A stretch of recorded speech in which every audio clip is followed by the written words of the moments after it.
About 25-ish, give or take. I think maybe last summer was closer to 30, and it didn't even register because everything was happening. So yeah, so panicky and so quick. So maybe we're not ought to do that this year. Maybe slow down a little bit.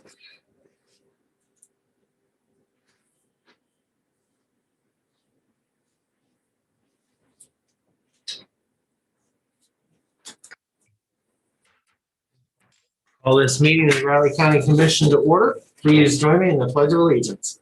I pledge allegiance to the flag of the United States of America and to the republic for which it stands, one nation, under God, indivisible, with liberty and justice for all. All right. Good Thursday morning, everybody. Everybody's enjoying this beautiful morning.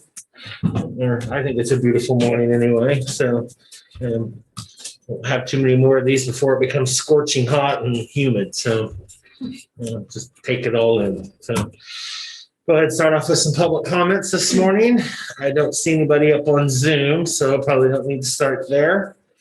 Anybody from the chamber this morning? Scuttle back to it, must be Clancy. Okay.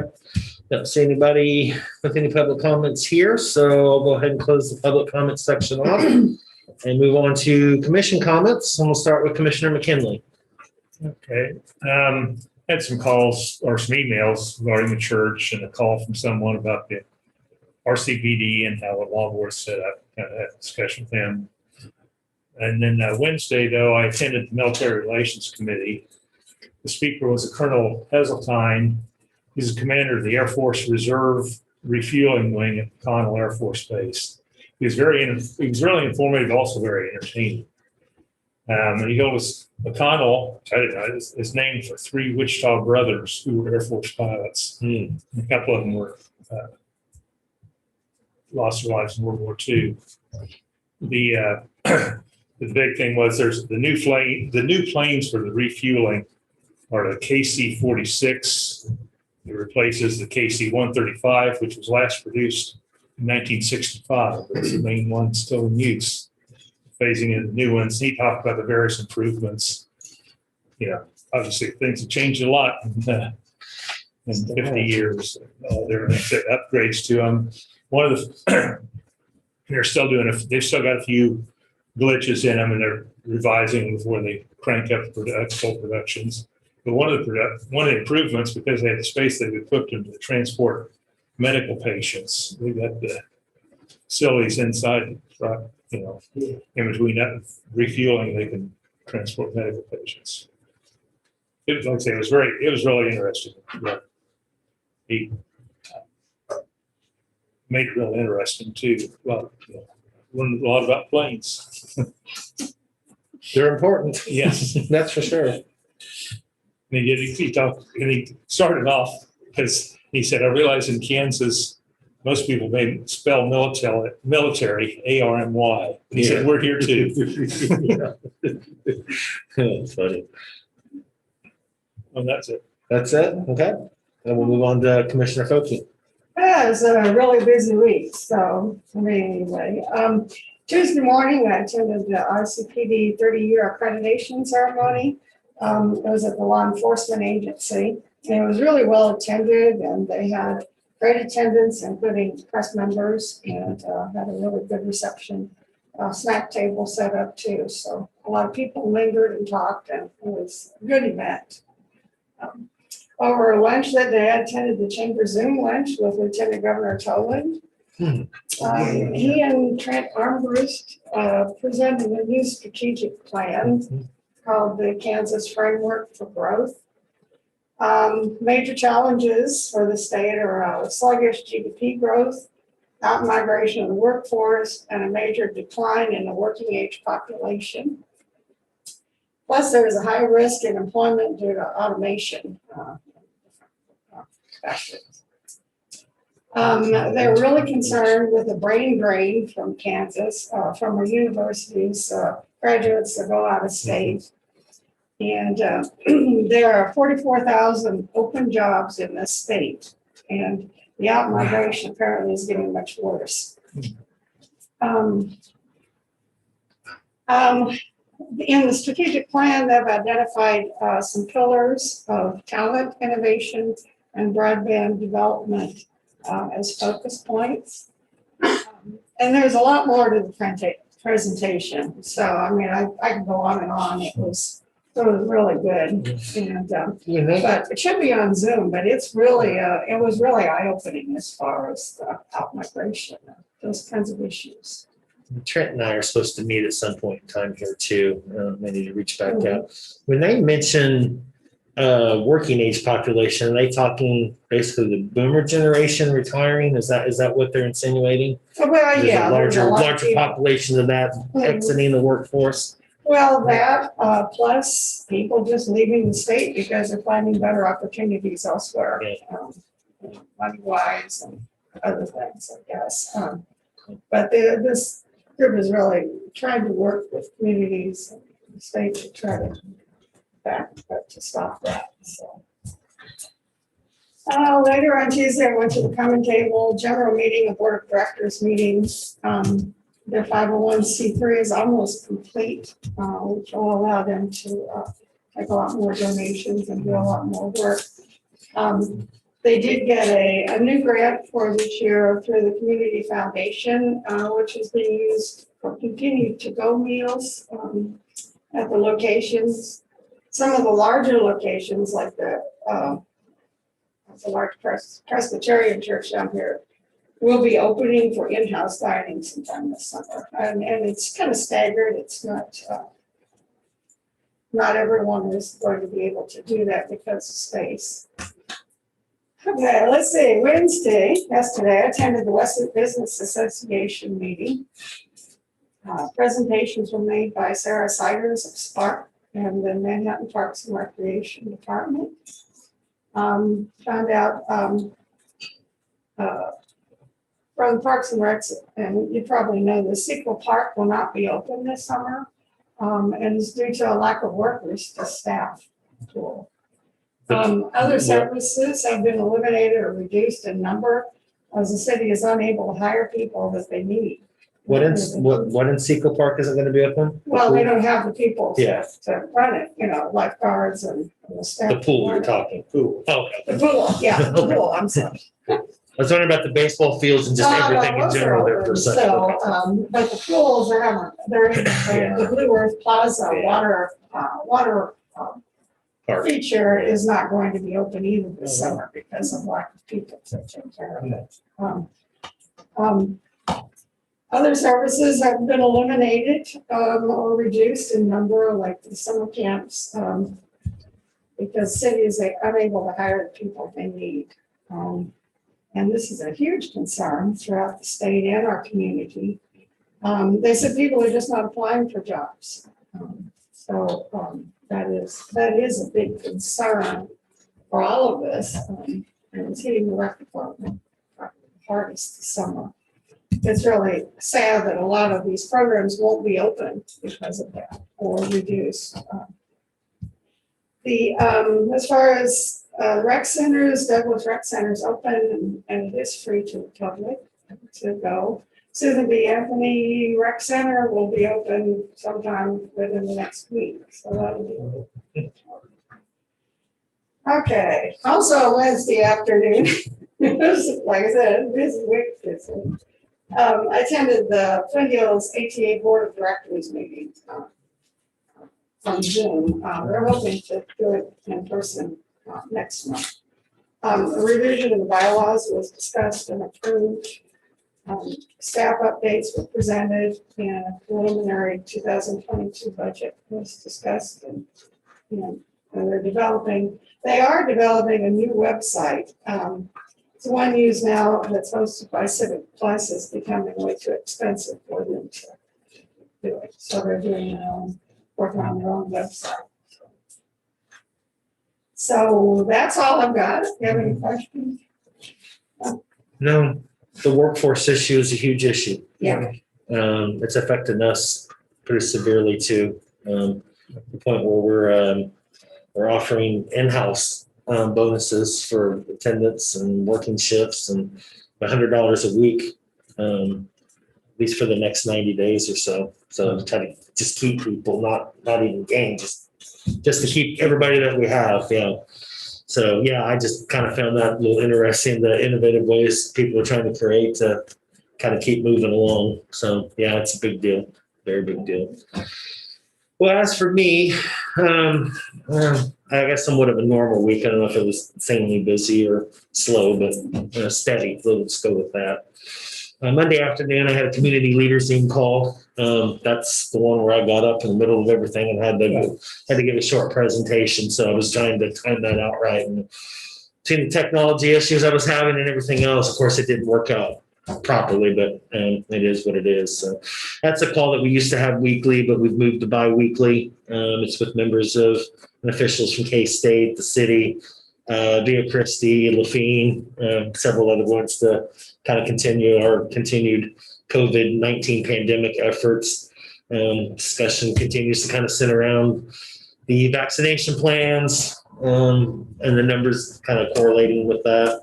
And several of them discussed some end of the year plans, city, university in particular, and what that may be shaping up and what fall may be shaping up. Believe it or not, it's not that far away, but in terms of planning, it's right in everybody's lap. So, I mean, that's just kind of the way that works. So. Also on Monday, I did have another Zoom call to discuss, once again, some very primitive plans that may be able to occur in the Aggieville Business District. We're kind of working through some logistics there, and there'll be some more details coming up probably through mid to late summer, maybe as late as early fall with all this. And there'll be some potential presentations that'll be available for both the county and the city at that time once we know some things are on board and some things are clicking with that. So later on Monday, I spoke with Stephanie Peterson, director of the MPO, on a couple of topics we'll need to discuss upcoming over the next probably, I'm going to say 2 or 3 meetings.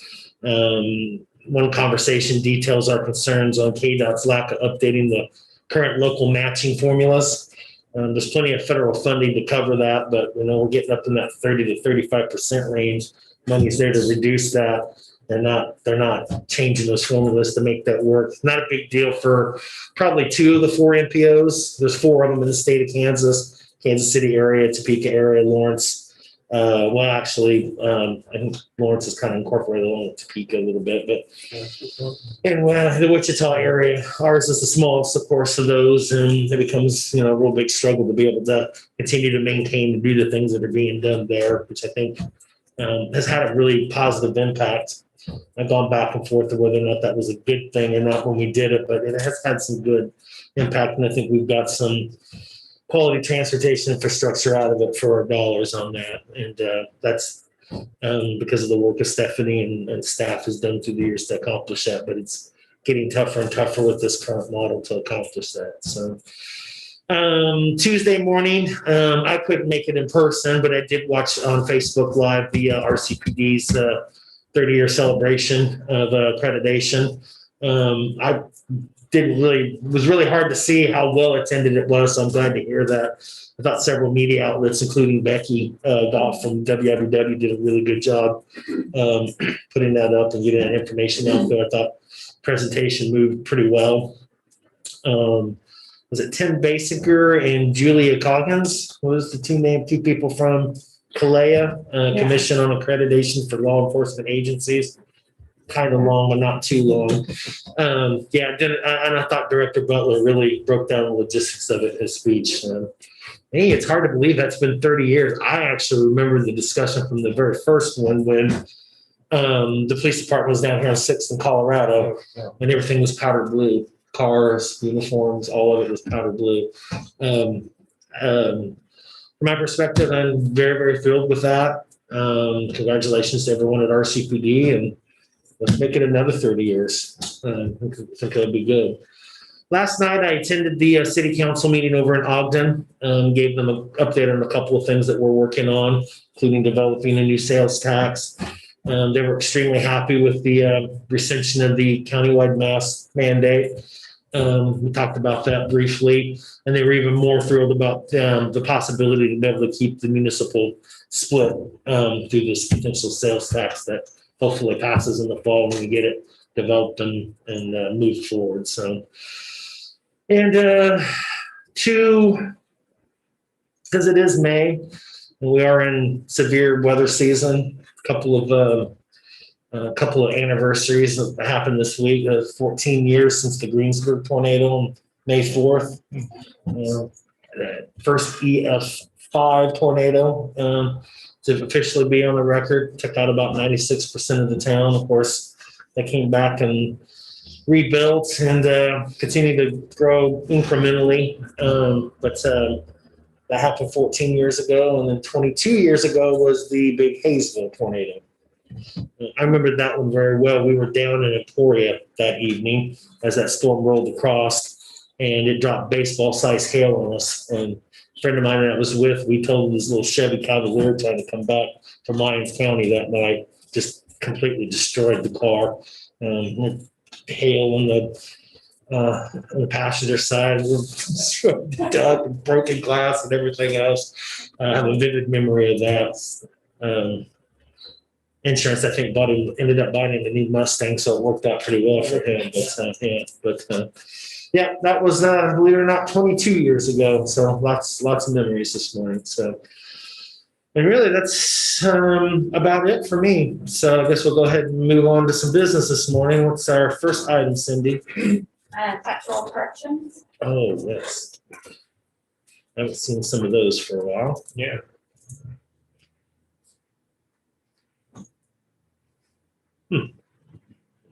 Okay. So just clerk or? Yeah. I move to approve the taxable corrections. Second. Okay, it's been moved and seconded. All those in favor? Aye. Aye.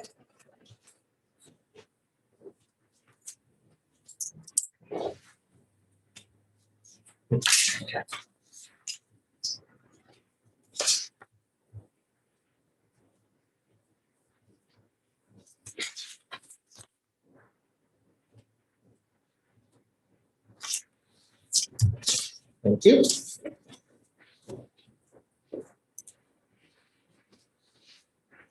The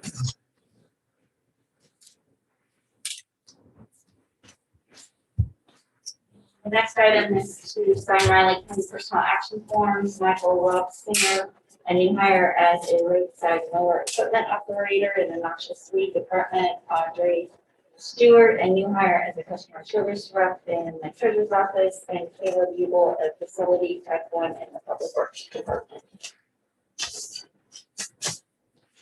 That's that time of year you'll be seeing a lot of summer hires and public works and noxious weed and several of those.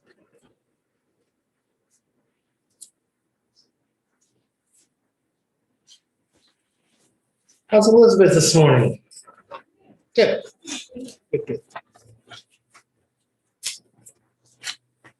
I'm glad we got a new mower. Of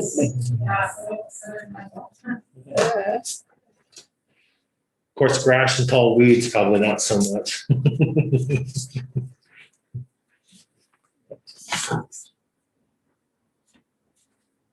That was a great experience. So, actually, a couple of those hires have just been really outstanding. Let's hope they're able to keep it. Listening to that's how we can keep it. that's good. Oh, We yeah. get qualified. I had the same impression.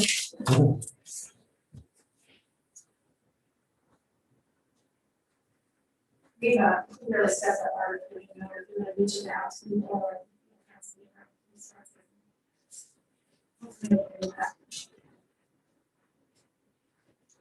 Gotta think that sometime over the summer, ice gets broken, some thresholds get crossed, and they'll change the dynamics. But there's just so much uncertainty. It's just hard to know anything at this point in time. There is uncertainty, but really, it's really good. Yeah, I know. I mean, it's just. Since I really.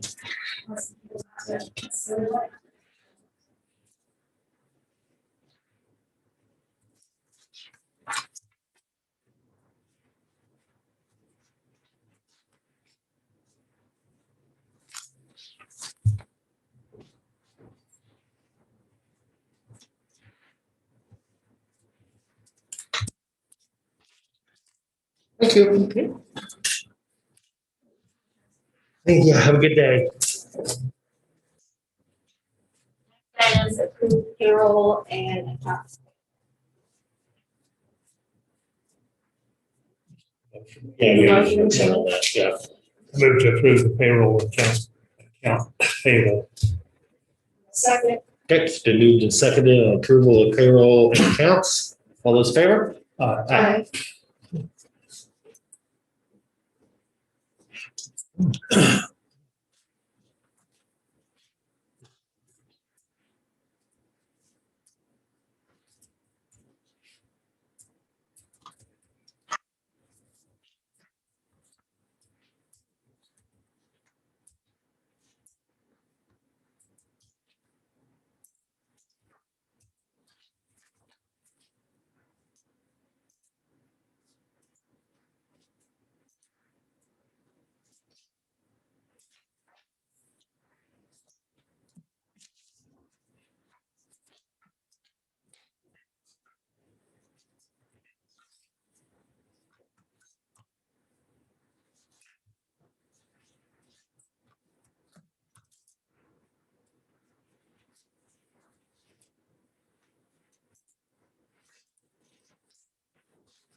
Okay, on to the minutes from the May 3rd, 2001 meeting. Everybody got those pulled up and ready to go? Okay, go ahead and then start off with page 1. Page 2. Page 3. Page 4. Page 5. 6. Page 7. Page 8. Page 9. Page 10. Page 11. Lastly, page 12.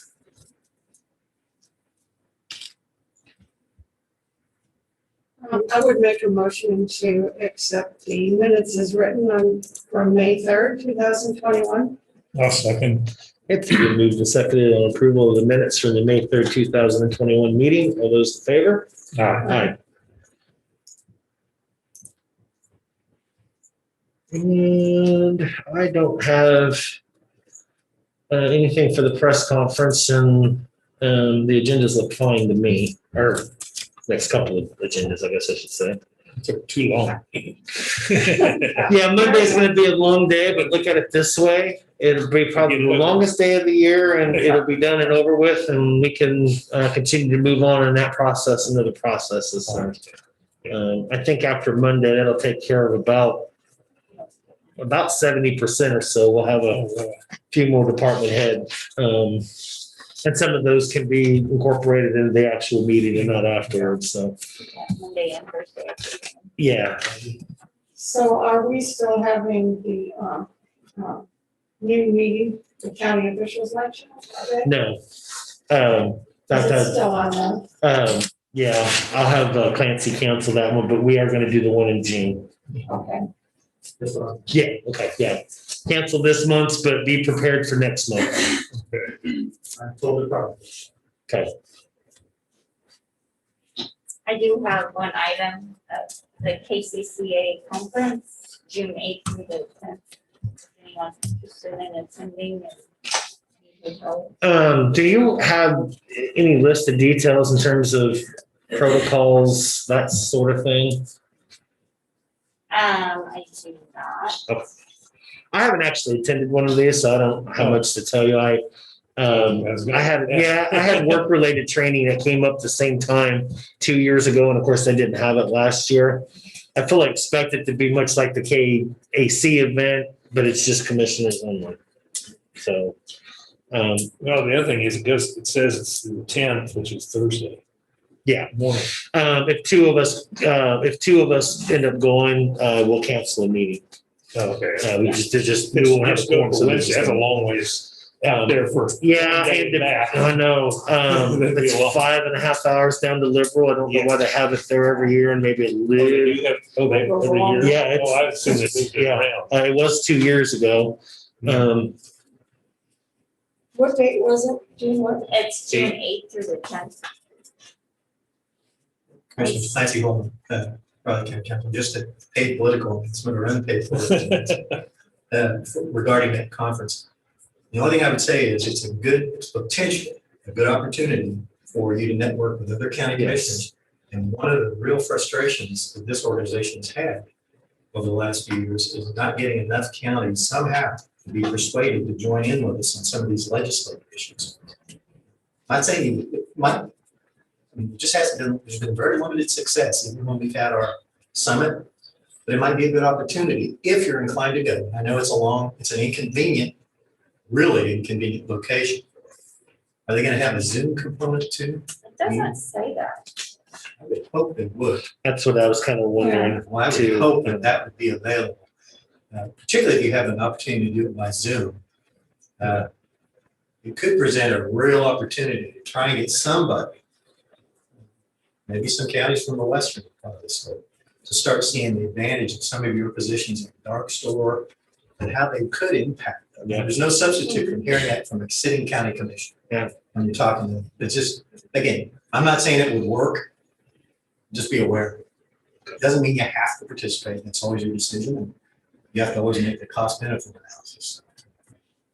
And I'm not just trying to be a shill for the county council, for the county commissioners. Sure. I'd like to go, but I'm supposed to be on J-Man on the 8th. and it just kind of depends on Oh, it didn't start till, what time. the schedule didn't really until the evening on the 8th. Cindy, could you This check and meeting's see if all there's day. a Zoom component? I will check on that. Would It you mind? doesn't Zoom would be good. say anything. And is J-Man still, to my knowledge, they're still doing those by Zoom, so you can still make that probably work. It also said you had till, I you had think, a couple of weeks to make a decision. yeah, I think it's one of those where registration is on that first day on the 8th, maybe late in the I afternoon. looked at the schedule, Yeah. the schedule or Yeah. something. So it's a full day on the 9th, and then they do a couple things in the morning, and then let everybody head back. If you're coming from, for instance, Kansas City, I mean, that's an 8-hour trip, yeah. And you're literally like right across the street from Oklahoma, basically. Yeah, that's what I would, I couldn't remember. Well, am I wrong? No, No, it that's is. why I'm laughing. You're absolutely right. I didn't realize it was that far south. Yeah. I knew it was out west, but I looked at it. Literally, I think you just like go on the outskirts of town and you're in Oklahoma, pretty Yeah. much. Just remember, if I you do don't know if I decide to want to drive participate, that far by myself. and it turns out to be a waste of time, it's Cindy's fault.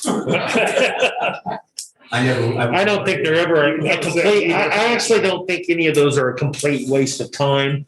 I think it's, like anything, it's probably what you make of it. I think Clancy's probably right. Those are all good networking sessions to get to know fellow commissioners and hear the issues and challenges that other places are facing. Some of them are collective, some of them are not. Yeah. And get you a different perspective. You can provide a different perspective. Kansas is pretty unique in this sense. You know, so I'm sorry. Didn't interrupt you. I would just highlight here, there's no substitute for another county commissioner hearing from the city county commission. When I say something, staff says something about legislation, yeah, maybe it'll have traction or not. You're gonna listen when it's somebody who's actually dealing with those issues. If they're not facing right now, they're going to. And I would think, like, some hope that some of them would see that to be able to think enough long range. Hey, this could happen. This isn't just an eastern Kansas thing, a northeastern Kansas thing. Was. I'll When say is the that. deadline on that? That part I didn't catch for registration. June 1st. Okay. We just do that sometime. Yeah, Yeah. let's see what all I'd like those are. to. I'm gonna tentatively plan to go, Cindy, but, Okay, and Make I'll sure- check on the Zoom. okay. Okay. Yeah, I'm interested too, but I'd seen that and I had something else I forgot to check it, set my phone on conflict. I've got tons of stuff going on that I'll have to reschedule for that, but that's just life at this point in time, so it's no big deal. I'm trying to get this doctor's appointment fit in that I've rescheduled twice now, and that falls right in the middle of that, so. Maybe it's just not meant to be, me and doctors, I don't know. Okay, well, with that said, it is 9 a.m., so Amanda, you are up.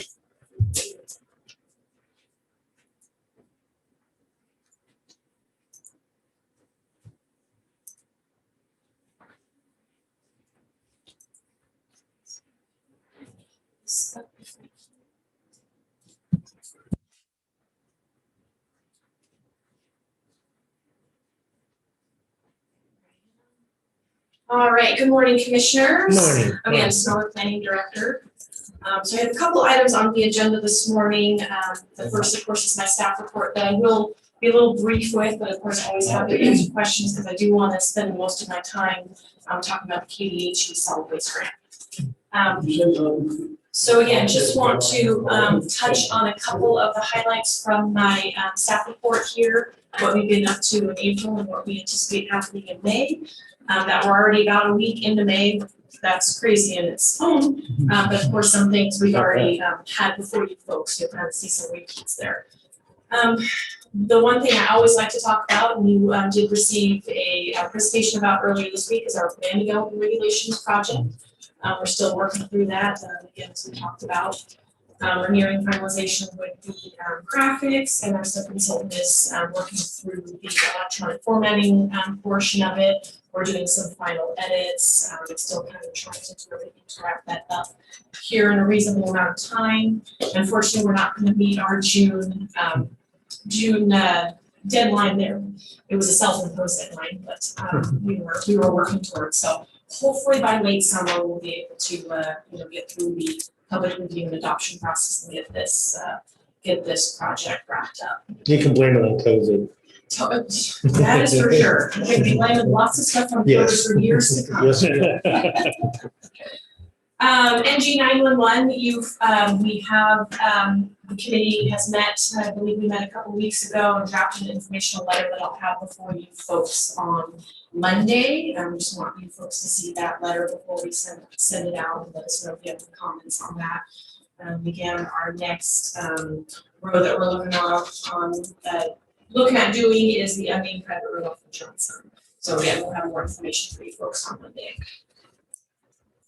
Solid waste, and won't talk about that one too much because that's what my KDHE solid waste grant will be here in just a few minutes, and we'll talk more about that.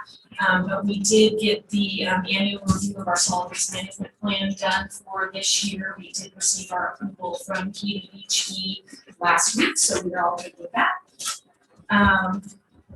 And then, yeah, we'll have to do, of course, our next step. May. A little bit more time next year than we did this year. And then again, just a list of some of the different permits and different things we've been working on. Again, upcoming in May, actually here in just about an hour, Perry, our environmental health specialist, will be here to give you a presentation on environmental health 101. Again, we'll bring the NG 911 letter to you folks on Monday. Also on Monday, we're going to have a Keat Sewer District update. We've had several meetings amongst our committee, just kind of trying to figure out different options, different funding sources, et cetera. So we're going to give you folks an update. I think it's been a little bit since we've done that, giving you kind of a full, broad update. And honestly, we're going to ask some for direction as well. Be prepared for that. Let's see. So I think that's the most of what I want to talk about. Oh, One last thing, I always like to plug this one as well, the CDBG-CV application, grant application. We still have through June 30th of this year for people to submit applications, and I still have money. And if we don't, I've been in talks with the state, if we don't get new applicants, we probably in the next couple of weeks, it's kind of the process. We are able to use the funds that we have to give a little bit more to some of the businesses we've already helped. So that's something we're looking into to see what we can do with these funds that we have available. We'd love to. So what we left, Right, we use yeah. some of that's good. Yes, exactly. So I was really, really happy to hear that from the state. So yeah, we're keeping an eye on that so we can make sure we use those funds. I ran through that super quick, so please let me know if you have any questions on that. We'll jump to the next item. And of course, the staff report spreadsheets that are for you guys as well. Okay. So, as part of the Solid Waste Management Committee's discussions for doing the annual update to the Solid Waste Management Plan this year, a few new things came out of that review and discussion that has to do with battery recycling. One of the big things that kind of set off the discussion is lithium-ion batteries in particular, and the hazards that they do create, those flammable fire hazards, I should say. Obviously go to household waste, trucks and facilities, etc. And then also just the difficulties and expense and just question mark, honestly, about disposing of and recycling of those sorts of batteries that's specific to lithium ion. And that people really aren't aware of the types of everyday products that have those sorts of batteries in them, specifically things like e-cigarettes, vape pens, those sorts of things. And so of course they just get thrown away, which does create some hazards down the line. So that was kind of our impetus for starting discussion about a battery recycling educational outreach program for Riley County. We decided not to just focus solely on lithium-ion batteries, but batteries as a whole, because there is a lot of confusion amongst community members about how they can recycle batteries and why it's important and why it's most important to sort them, all those different sorts of things. So we are looking into, again, starting a program to do that, to help educate the public about different battery types and how they can recycle and where they can take them. Of course, we do have recycling opportunities for the counties in Cushing County and other places to, for people to recycle batteries, but there's an added element to it of making sure people understand the importance of separating them out, and not just throwing them in the garbage, all of that sort of stuff. So that's kind of what we've been talking about these last couple months as part of the solid waste management plan, and what we're looking at doing, not just this year, of course, we're going to kind of kick it off this year, but we do anticipate this is not going to be a one and done sort of thing. This is going to be something that we can hopefully carry on, over the years to keep people informed and educated about this kind of thing. So KDHE has solid waste grants that are available for a wide variety of projects, including something like this. So we would like to, of course, apply for a grant for some assistance for some of our public education supplies. When you do public education, and a small grant through KDHE, there's a lot of kind of stipulations. Yes, we could request salary reimbursement and things like that. There's actually a whole lot of extra to it, and you won't get a whole lot extra back, if that makes sense. So we're going to keep it simple and request funding to help us with the different supplies. We're going to look at sending out flyers to people, stickers that people can put on their garbage cans, their recycling bins, just with the message of reminders of how you can recycle batteries, where you should do, hey, don't throw this in the trash, here's where you can bring it, that sort of thing. Howie's Greg Wilson, of course, is on our solid waste management committee, and he has not only written a letter of support for us for the grant, but also has committed to having informational boards in his facility, talking about the importance of separating your batteries, how they can be recycled, what to do with them, et cetera. And then also as part of our request for the grant, to get recycling bins for his facility that are for each type of battery. Right now, he just has one that people just throw all of their batteries in, so it takes time to sort them. So it's really all about, again, educating people, making sure that it's important you sort them out, because each battery has a different method that it goes through for recycling and disposal. So that's kind of what we're looking to do through the grant. Again, get those covered education materials, get those bins for the facility so people can use those. Again, we do definitely see this, of course, as a county-wide program for all residents in our county. And so other parts of the program that we're seeing down the line is, again, educational booths at community events. We members of the committee said we have set up booths in the past for a variety of things like the zoo or other events like that. So that's something we're kind of looking into, again, obviously, like with everything COVID pending, kind of seeing how that all works. So the grant does require a 25% match from the county. We are only requesting for the total grant about $2,700. Again, that's for 5 stores and bins. And so that makes our match about $683. Already talked to John, and he's committed solid waste funds for this match, so we have that in the budget already. So I am requesting authorization from you folks so I can sign and submit the grant application. And I've also written up a letter of support that I am hoping you folks will be willing to sign to help us out with that as well. Just a really quick side note, there are just a few bits and pieces that I need to finish up and edit a little bit in the application itself, and I've noticed that. Again, this is really tight turnaround, so I wanted to get this before you folks so I can get, your hopeful approval, and then I'll just get those little bits and pieces just finished up. Nothing major, the content won't really change, again, just a couple edits here. So I'm happy to answer any questions. Yeah, Amanda, I have a question, kind of suggestion. There are areas, places other than Howie's that separates trash. Like K-State, I know has separate trash bins.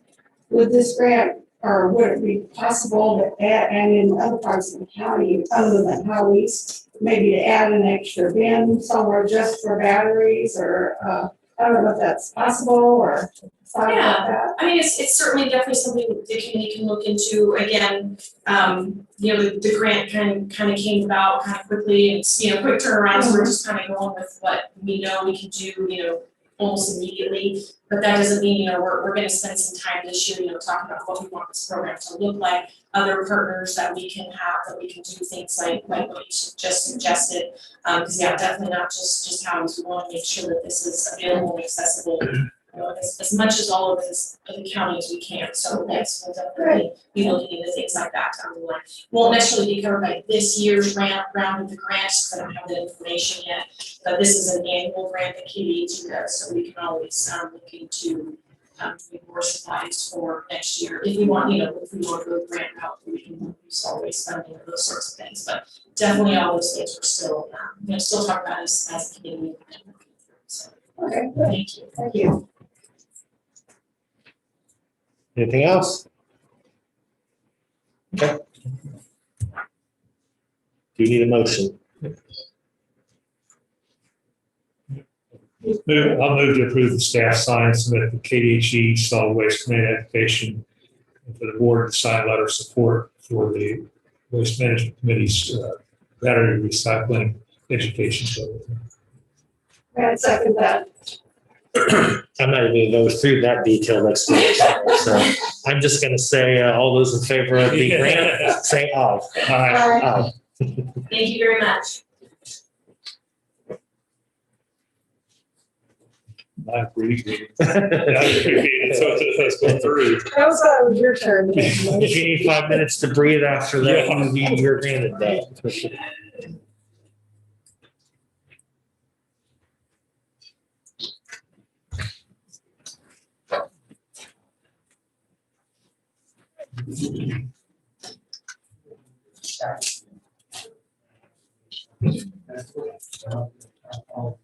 Okay.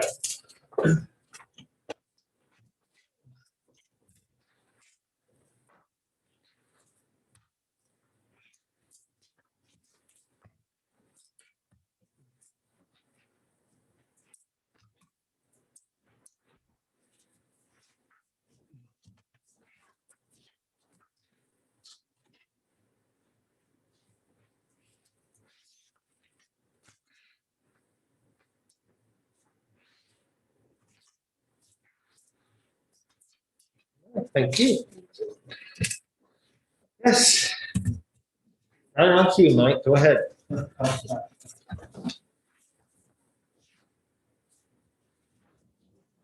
good morning, Commissioners. This is Mike Holder with your noxious weed department with our staff update. About 15 after, and I've got quite a bit to cover, so I'll go ahead and get started. Find my spot here.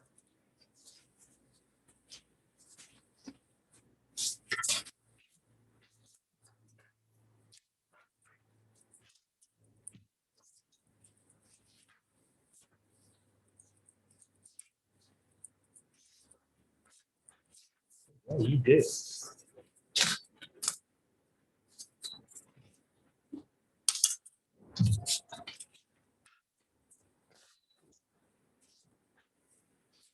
Okay, spring spraying began in March with our bare ground applications on county roads. Spraying around all signs, bridges, and guardrails is nearly complete. In fact, I think after this morning, I would say it is complete.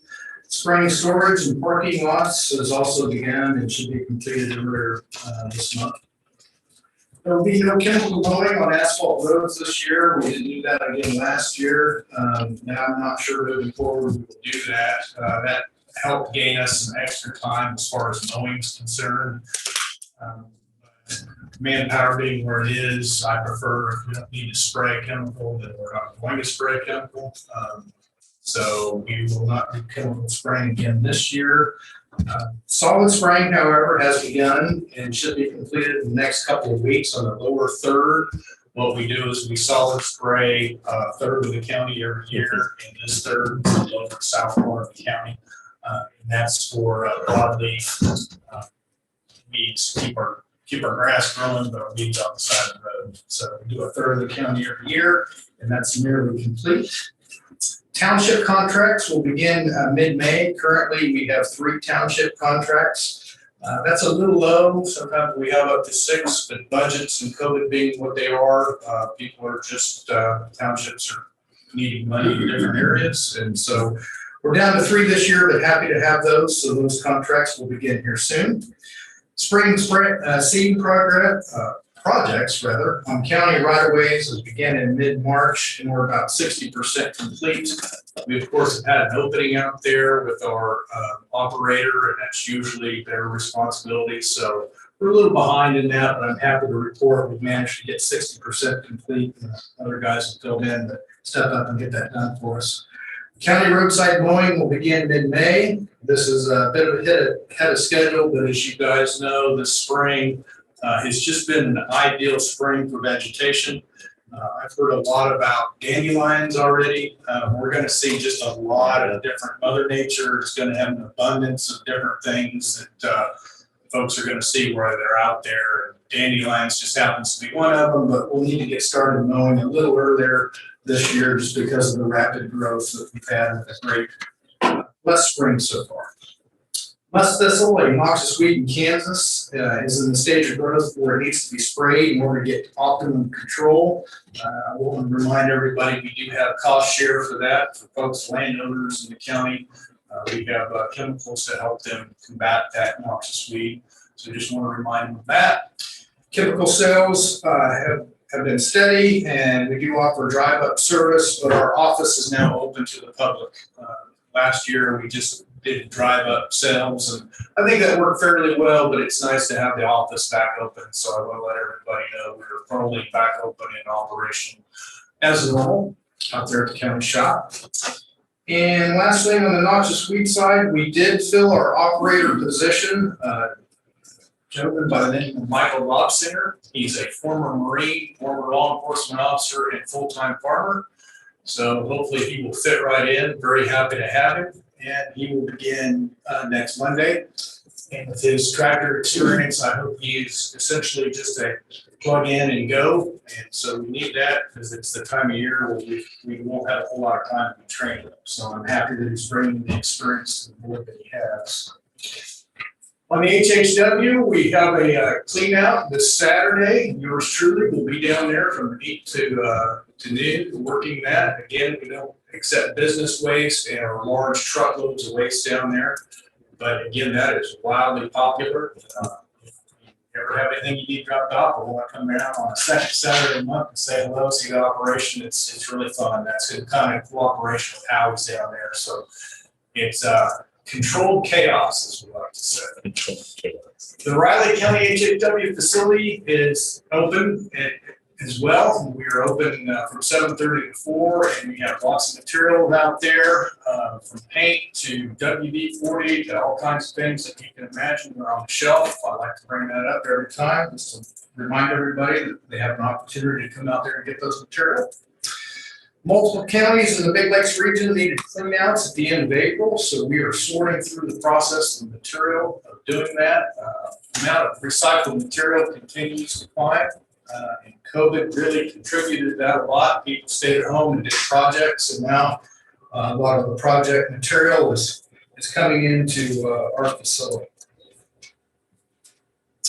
I did apply for a grant through KDHE on behalf of the Big Lakes region that does indirectly affect Riley County, and that we don't have to pay the amount of money of the grant into the Big Lakes. But we are replacing our trailer, and they provided us, or the grant was in the amount of $13,980. And Big Lakes will be utilizing that money to buy a new trailer that we utilize to go to different counties around the state to pick up their waste. So happy to have applied for that grant, and was just given notice the other day that that's been approved. Good. So very pleased with that.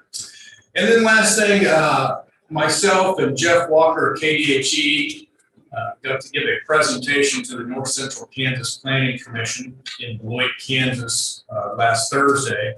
That was very, very interesting. I'm very glad to have the opportunity. We talked to many of the different commissioners from the North Central part of the state of Kansas, as there's getting to be more and more of an interest in recycling and HHW. Amanda mentioned lithium-ion batteries. That's something that commissioners around the state are going to hear a lot more about in the next 6 months because of the fire hazard of lithium-ion. And so Jeff and I had the opportunity to talk with the commissioners in the north central part of the state about opportunities and what really goes into an HHW program, grants that may be available. So I was very happy to have that opportunity to speak to the commissioners, and some of which are part of the Big Lakes. So it was kind of nice to meet some of the commissioners that are part of the Big Lakes region as well.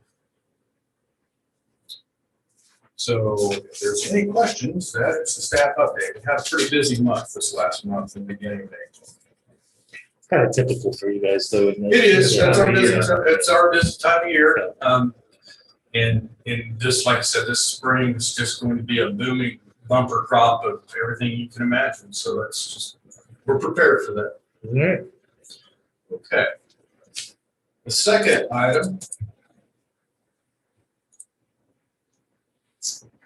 I have is, you recall Monday, we opened up the bids for chemical for cost share. And I have my bid recommendations.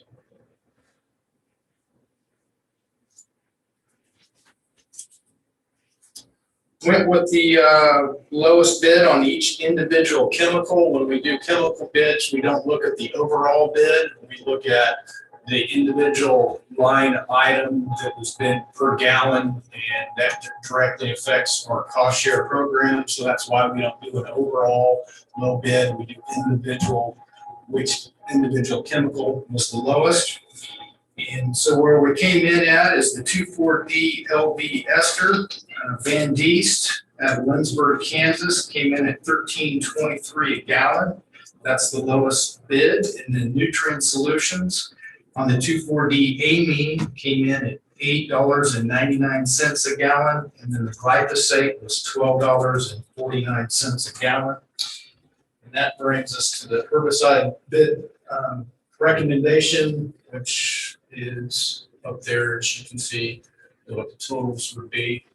And we do plan on adding more chemical or purchasing more chemical throughout the year. And the way this is utilized is we get the chemical bid, so long as they agree that that's the chemical price throughout the year, then I'm able to reorder that chemical at that price. And so that every time I order, I don't have to do a bid process. As you'll see, that the total amounts are just a smidge under $10,000, but we'll spend more than that throughout the year as we replenish chemical.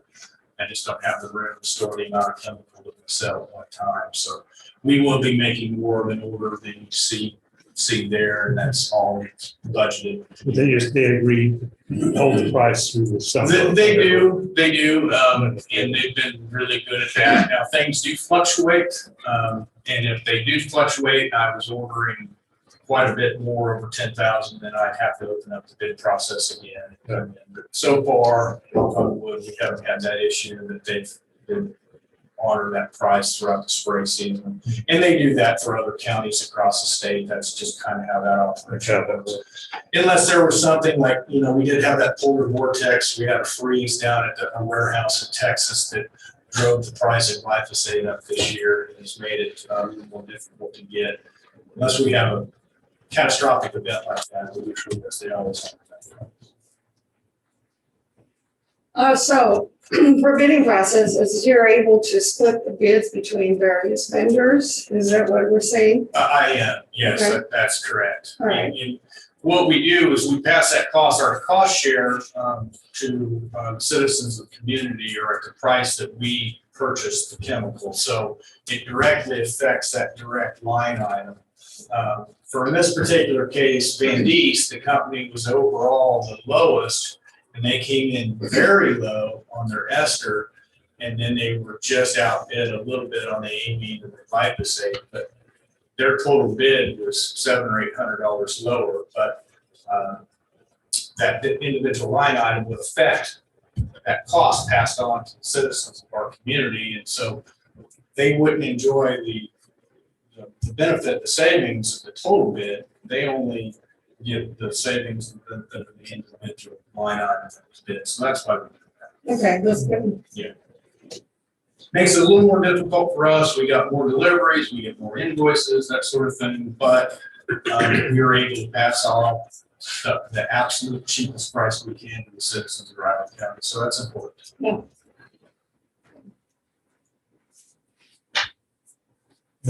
Anything else? I move to approve the bids as submitted. Second. Been moved and seconded on the herbicide bid recommendation for noxious weeds. All those in favor? Aye. Good morning, thank you, Commissioner. Thank you.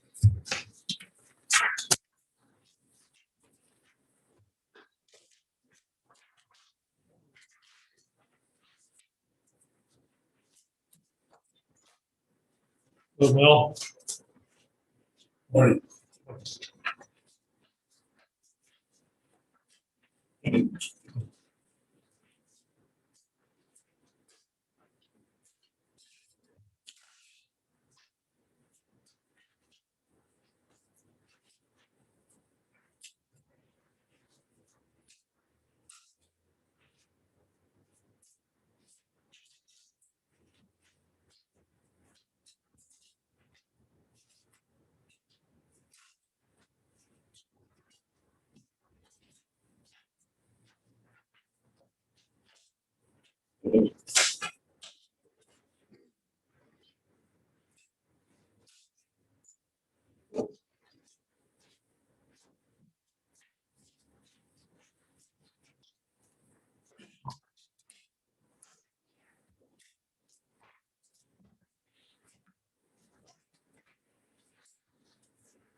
Okay, about the time you get up here and get ready to go, it'll be time, Greg. Sounds good. Okay.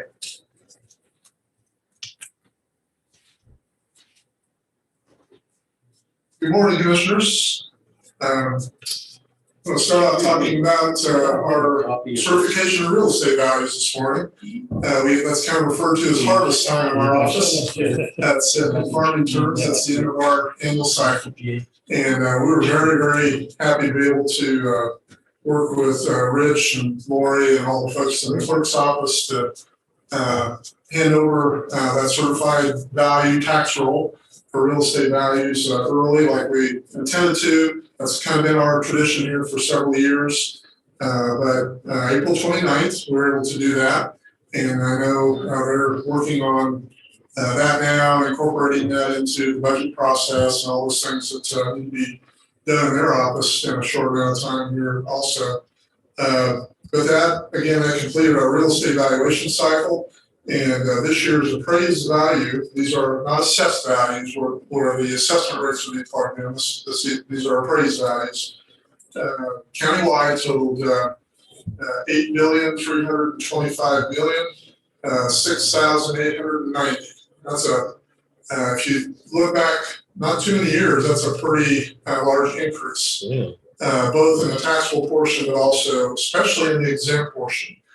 We now, since MDAP is mostly complete, we have, I believe, the highest percent of exempt property valuation in the state. 44%? Yeah, well, 43%, yeah. And that's $3.5 billion. Yeah. So about $8.3 billion, $3.5 billion of it is exempt. And as you all know, all too well, that presents some challenges in meeting the needs of a growing community when that much of your real estate tax space is exempt. That makes us different than a Salina or a Hutchinson or even Johnson County, most of our peers. Or even across the way in Cobb County. And especially there, that's very, very true.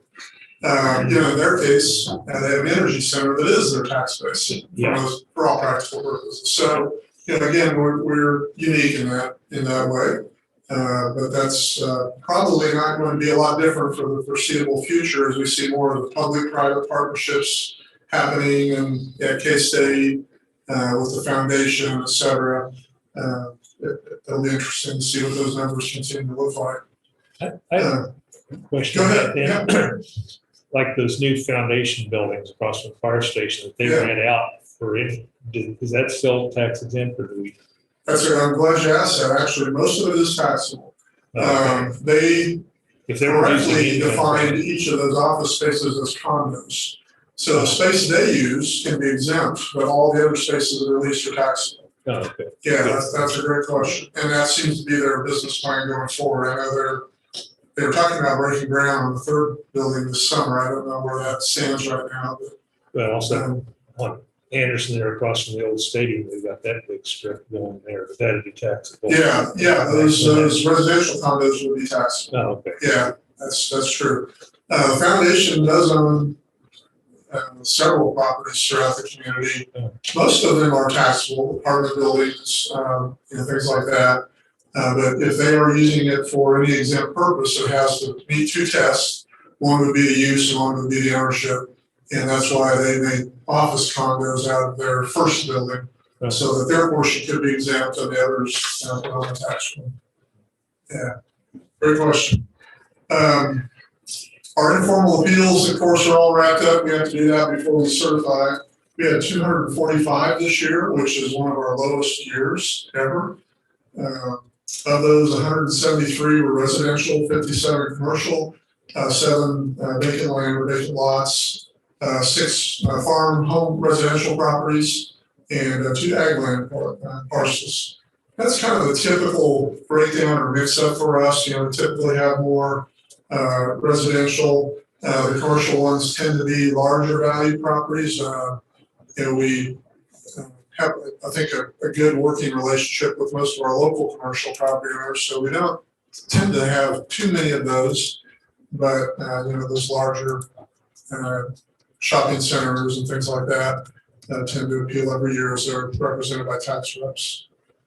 But overall, It went well, smoothly, and given the smaller numbers, that we were able to get done with them pretty quickly as well.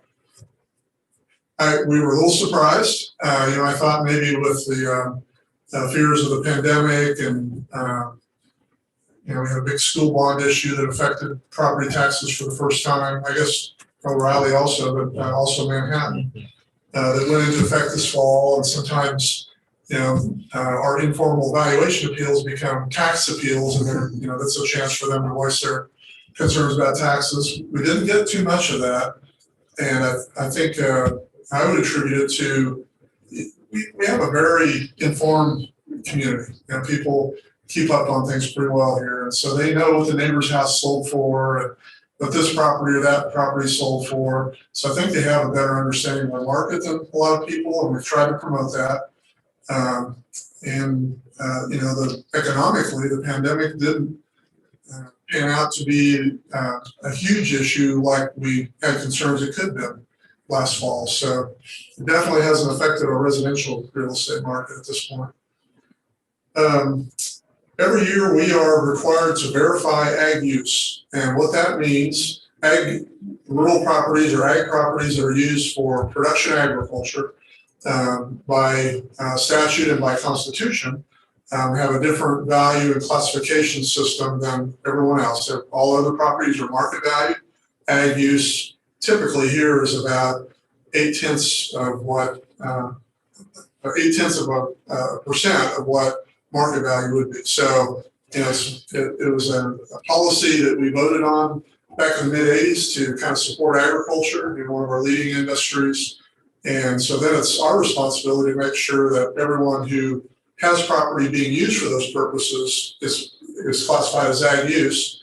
And on the flip side, make sure that those that are not are put on at market value. And as you can imagine, the northeast part of the state especially, we see a lot of properties that are recreational. Someone buys them, has a connection to Manhattan, lives out of the area, and likes to ride ATVs or hunt, and that's what their use is for. Others, it's a combination of that and ag use. In all those cases, we have to verify what's really going on there annually and make sure that everyone's held to the standard. Our approach is we really go out of our way to let people know what they would need to do to be considered ag use, and then it's their responsibility to either do that or not, and their choice. And so we determine whether they've done that or not annually. We do a lot of it through mailing annual surveys. So there's a 2-page front and back document that goes out. The back side has a very nice aerial image from photography GIS puts out for us, and it delineates in their parcel what we have on record at the current time as being ag use, so they can verify whether that's changed or not. It tells them whether it's pasture land, dry crop land, irrigated, etc. The front page asks just a few questions, 4 or 5, about their ag use, what it's being used for, whether it's a CRP program, as an example. And all they have to do is return it in a postage paid envelope that we provide to them. And that's turned out to be a real kind of cost-effective way for us, rather than having to visit all those properties or many of them. We just go out to the ones that indicate a change. And we don't get 100% response rate, but we can verify through the aerials and other ways for the properties that haven't filed those. So, if you have a chance, I always like to encourage people to please return those because it really is to their benefit, and it's a taxpayer savings as well. But those will be mailed May 14th, and the majority of them usually come back in the first 30 to maybe 60 days. They trickle in for a few months after that. But again, it's a great tool for us to use to meet that mandate of annual ag use determination. The 2021 personal property change value notices, or CVNs, were mailed April 30th for all of those about 3,600 personal property accounts. Just like real estate, there's a process where where they have an opportunity to appeal or let us know if they sold that watercraft or that mobile home or that ATV or that heavy truck. and forgot to let us know when they filed their form back in March. So the majority of the calls that we get during that 2-week sign-up period, which ends May 15th, actually, are calls from people that say, I got rid of that. I didn't let you know. We're happy to make that correction and move on. In a few cases, we'll have 6 or 8 maybe appeals during the year. Someone has a concern about the value that's been placed on whatever that item is. And that gives us an opportunity, if, for example, it's a mobile home, to go out and look at it, talk to them, see if there are some physical condition issues that we didn't know about, those kinds of things. And so our staff will be working on that the last 2 weeks of May. And then we'll have harvest time for the personal property value, part of the tax roll at the end of the month. June 1st would be the time frame that we would certify those values. And that completes all of the tax roll value portion that our office is involved with for the year. So we're looking forward to that. And we've already started working on 22's cycle since the appeals wrapped up and we've certified real estate. Our real estate appraisers are at the field catching up on sales and building permits that stacked up while we were holding appeals. And it's interesting, what we call the SVQs, or sales validation questionnaires, that we receive on every real estate transaction. I believe the number was 139 or 189 this last month, and that would be the second highest that we've ever had. So right now, I don't want to jinx us, and we're only really 3.5 months into the year. For me to put this report together, we only get through about half of the month each month, but through about the first 3.5 months of the year, we're on pace, similar pace to what we saw in the time frame of 05, 06, 07, which was our record market years. And this is on the residential side. So definitely very, very active market. We see record numbers of pendings, still very small inventory for the demand that's out there, and that's driving prices up. In some cases, people are bidding over the asking prices. Very short time in the market for most properties. It's keeping us very busy. And we also look at our median sales ratios throughout the year, not just the end of the year. And typically this time of the year, we're at 98, 99% based on what we set for January 1st value. We're already down to 95%, approaching 94%. So that's telling us, there's been quite an appreciation here this spring of sale prices and values since the time that we set those 21 values January 1st. So we'll keep an eye on that, keep you posted. We, kind of have a tradition of trying to host appraisal classes here, not just out of the goodness of our heart, but also as a cost savings to Raleigh County. And so we have 2 in April. We'll be hosting another one in June and a class in August. And that's been a great way for us to save costs for the training and continuing ed training that is required for our staff. We don't have to travel out of town, pay for meals, lodging, all those kinds of things because we're hosting. So we typically have 2 or 3 people at least in most of these classes that we're offering. And that's really helped help me be able to kind of maintain our education budget, not have to grow it quite so much. We also will be having one of our staff, Alan Todd, go through the instructor evaluation workshop. It's a training program for folks who want to teach IAAO classes, and they're a very stringent test and scoring system throughout the class as well. He'll be doing that the 2 days prior to our conference in Chicago, so he can hopefully become a certified instructor of IAAO courses and give us another potential cost savings down the road, but also kind of give back a little bit to our state and our community as an instructor. So we're excited about that. Briefly talk a little bit about, I mentioned the active market through 300 or through, I guess that would be mid-April. We have 393 real estate sales at that point. 327 of those were home sales. Median sale price for homes was 172,500. The average sale price was 206,388. And if you remember the last couple of months' numbers, those were higher in terms of median and average sale price.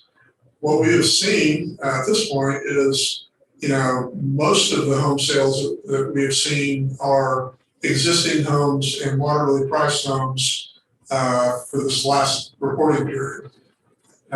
During the course of the year, I think you'll see those numbers go up again as we start seeing the newer homes, the new construction homes. Those are typically higher priced in our market, and that will affect our median and average. But it was interesting to see how much it had changed and how many of those home sales were in that, we'll say 250 or 260 or less range, as opposed to some of our other reporting periods. But again, very, very active market. We still continue to see people that move out of a lower priced home into a little higher priced home because interest rates are still very low. And they can make that transition. And that's kind of what we saw in 05, 06, and 07 as well. In addition, we've got 64 building permits. That's, I would say, an average or a little bit better than average number for us for this period of time as well. Our Board of Tax Appeals cases haven't moved much other than the Ely case and the Waterville nursing home case actually are on the docket and for June. So we'll be down in Topeka one afternoon hearing those two cases. It'll be good to start kind of knocking some of those out and getting those through the process. The other ones, are all involve tax reps and their stalling methods and those kinds of things. So I really don't know. Other than it would probably be fall or late year before a lot of those get heard. That seems to be the fun thing now. We do have a new board finally, and they've got quite a backlog of cases. But my early impressions are they seem focused on being fair and also trying to knock out that backlog while cases are being filed already for 22. So they've got a big job ahead of them, but they seem to be dedicated to using, in my opinion, what would be the right approach to getting through all of these and getting us kind of back on the schedule. We'll keep you posted about that.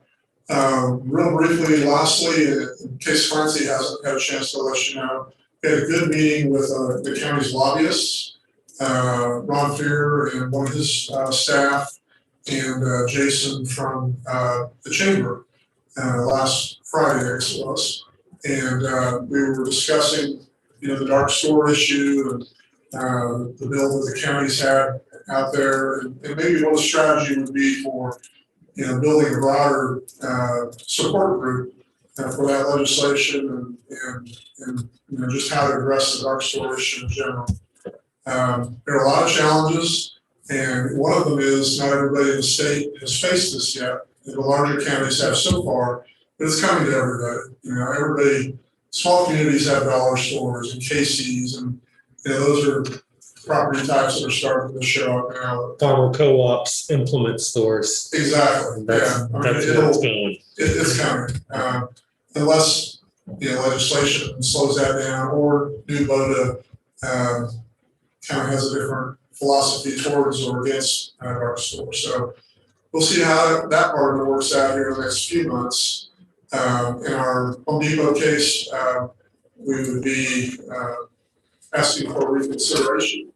That was kind of what we planned to do earlier with your support. The advantage there could be that a new board will hear that reconsideration request.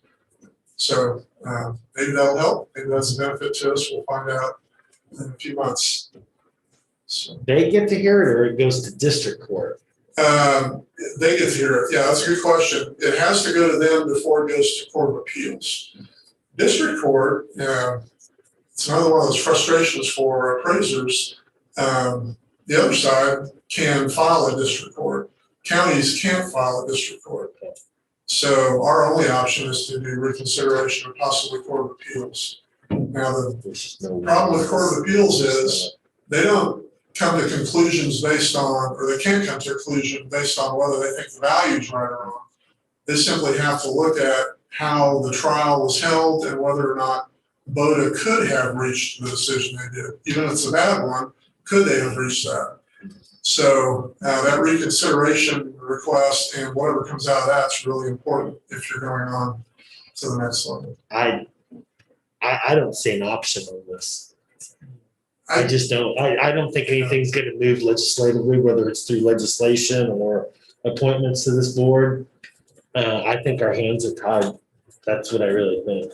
I tend to agree. I've always thought early on that eventually the issue that might solve it or where it might come to a head, I guess, would be the whole question of constitutionality. And we've tried to make that part of, not a major part, but we made sure to include that as part of our arguments in the Home Depot case. So that when it gets to Court of Appeals and if it went, say, to the Supreme Court even, that would be a major focus of the argument. And really that's an effort. We truly believe that's what's happening and we can prove it, but it's also in the best interest of the rest of the community. All those people who are held in the market value standard, all those residential property owners, farmers, ranchers, small business people are having to face the impact, that shift of taxes. And so that would be our argument at this higher level appeals. And I think that's a better argument, maybe a better strategy, but I think it's going to have to be judicial means. I don't see this changing legislatively. I just don't. So whatever options or tools are on the table through the judicial method, you're going to have to bring somebody that's impartial and that can look at it with no stains, no toxicity, so on and so forth. But I'm not hopeful that a piece of legislation is going to work itself through and change that. And board appointments are going to be made probably with some of the similar because special interest that's behind it outweighs everything else. I'm not optimistic about it. To say that. That's a pretty good point, pretty good conclusion. The State House is a pretty toxic environment right now, and getting something through that might be in the best interest of everyone isn't necessarily how they view things, unfortunately. So. What kind of, you had said there's two, Winterville Nursing and somebody else, are those not, or say they're not represented by those? They're not. Yeah, that's correct. The hired guns, for lack of a better word. Yeah, no, that's a good question. Yeah, they are not. They're Calvin, just local people feeling there. It is, yeah. Mr. Amy Calvin, represents himself. He's done this maybe one other time. Got a good relationship. He just feels differently about one of his downtown properties, commercial properties, than we do value-wise. And the Winterville Nursing Home was kind of an interesting one. It's a classification issue. Back to ag use, we tried desperately to tell them what they needed to do to be ag use, and for whatever reasons they didn't get done that way. So they were on market. They had some additional land next to the nursing home that was on at market value for the 2 years that are at stake here. But those are not big value or big ticket items, but again, it's a great system where they have the right to appeal and should. Yeah, those seem more legitimate. They are. At the bad, legitimate than the ones that are just trying to make new policy. Yeah. They're just questioning, which they're welcome to do. You're very right. Yeah. I always tell people we don't discourage an appeal because we're graded on our accuracy, and appeals are a very, very important part of being able to do that. We can't see everything on these properties and know everything about them all the time, especially interiors, whether that's a home or a commercial building. So this is another opportunity to make sure we get it right, and we're happy to do that and follow through with whatever the results are. Thank you. Okay, you. thank you.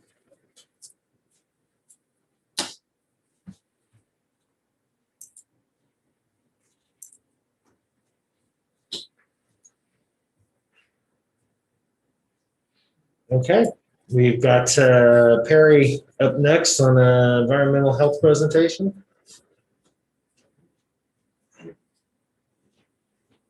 Or at least that's how it's listed on the agenda anyway.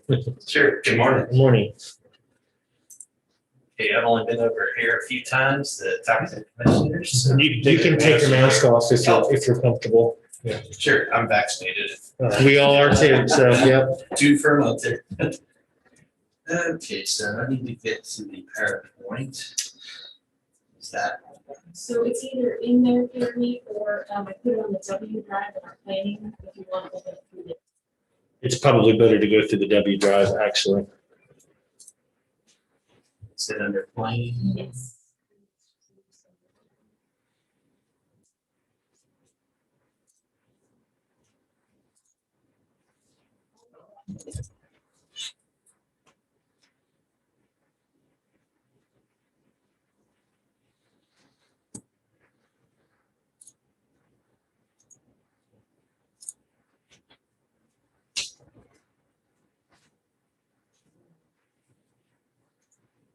Do we need to turn down the lights a little bit? I'm gonna have to get this back to where you can see your notes on here.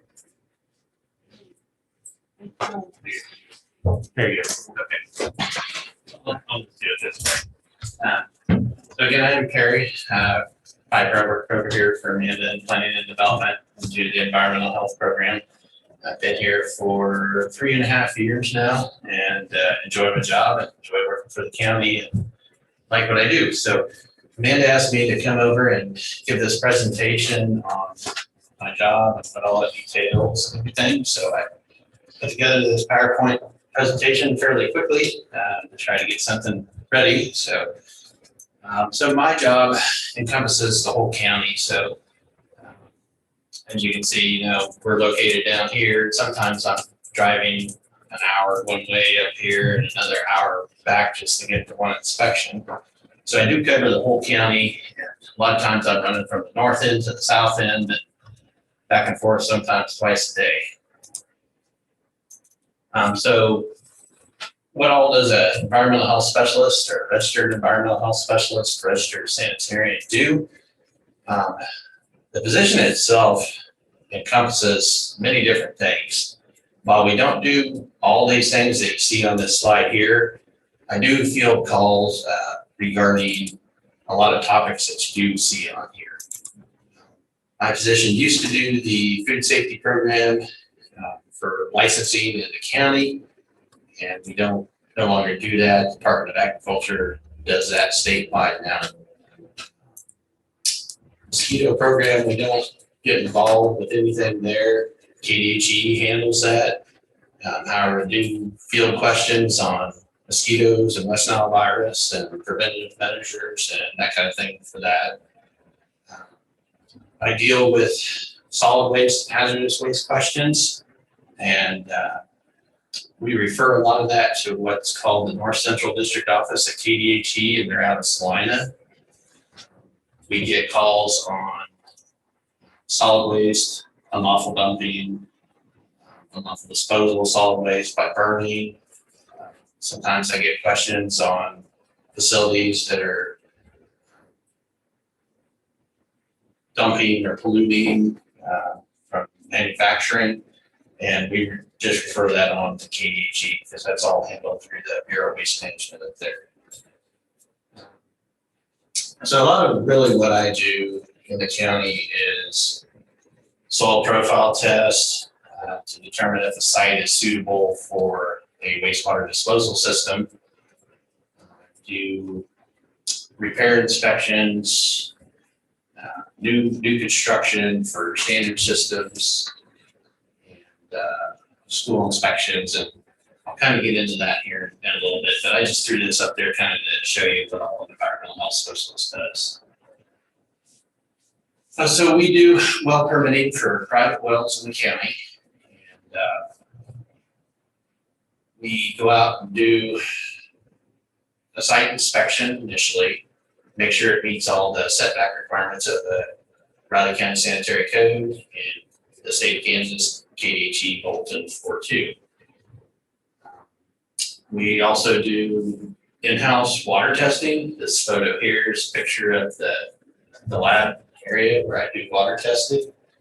And I do coliform bacteria, E. coli bacteria, hardness, nitrates, iron, alkalinity, sulfate, pH, chloride, fluoride. And the test can take anywhere from 5 minutes to 24 hours for the bacteria test. And I'll get into numbers here toward the end of the slide as to how many tests we ran and how many permits we do and that kind of thing. So when somebody wants to build a new house out in the county, first thing we have to do is what's called soil profile test. We have to look at the soil and see what type of system can work at the site. For a standard system, which is rock and pipe or chambers, you have to have a 4-foot vertical separation distance from the bottom of the drain field to a restrictive layer. And what a restrictive layer is defined as is impermeable clay, high water table, or bedrock. So out around the lake from the north end to the south end, we have all 3 of those things.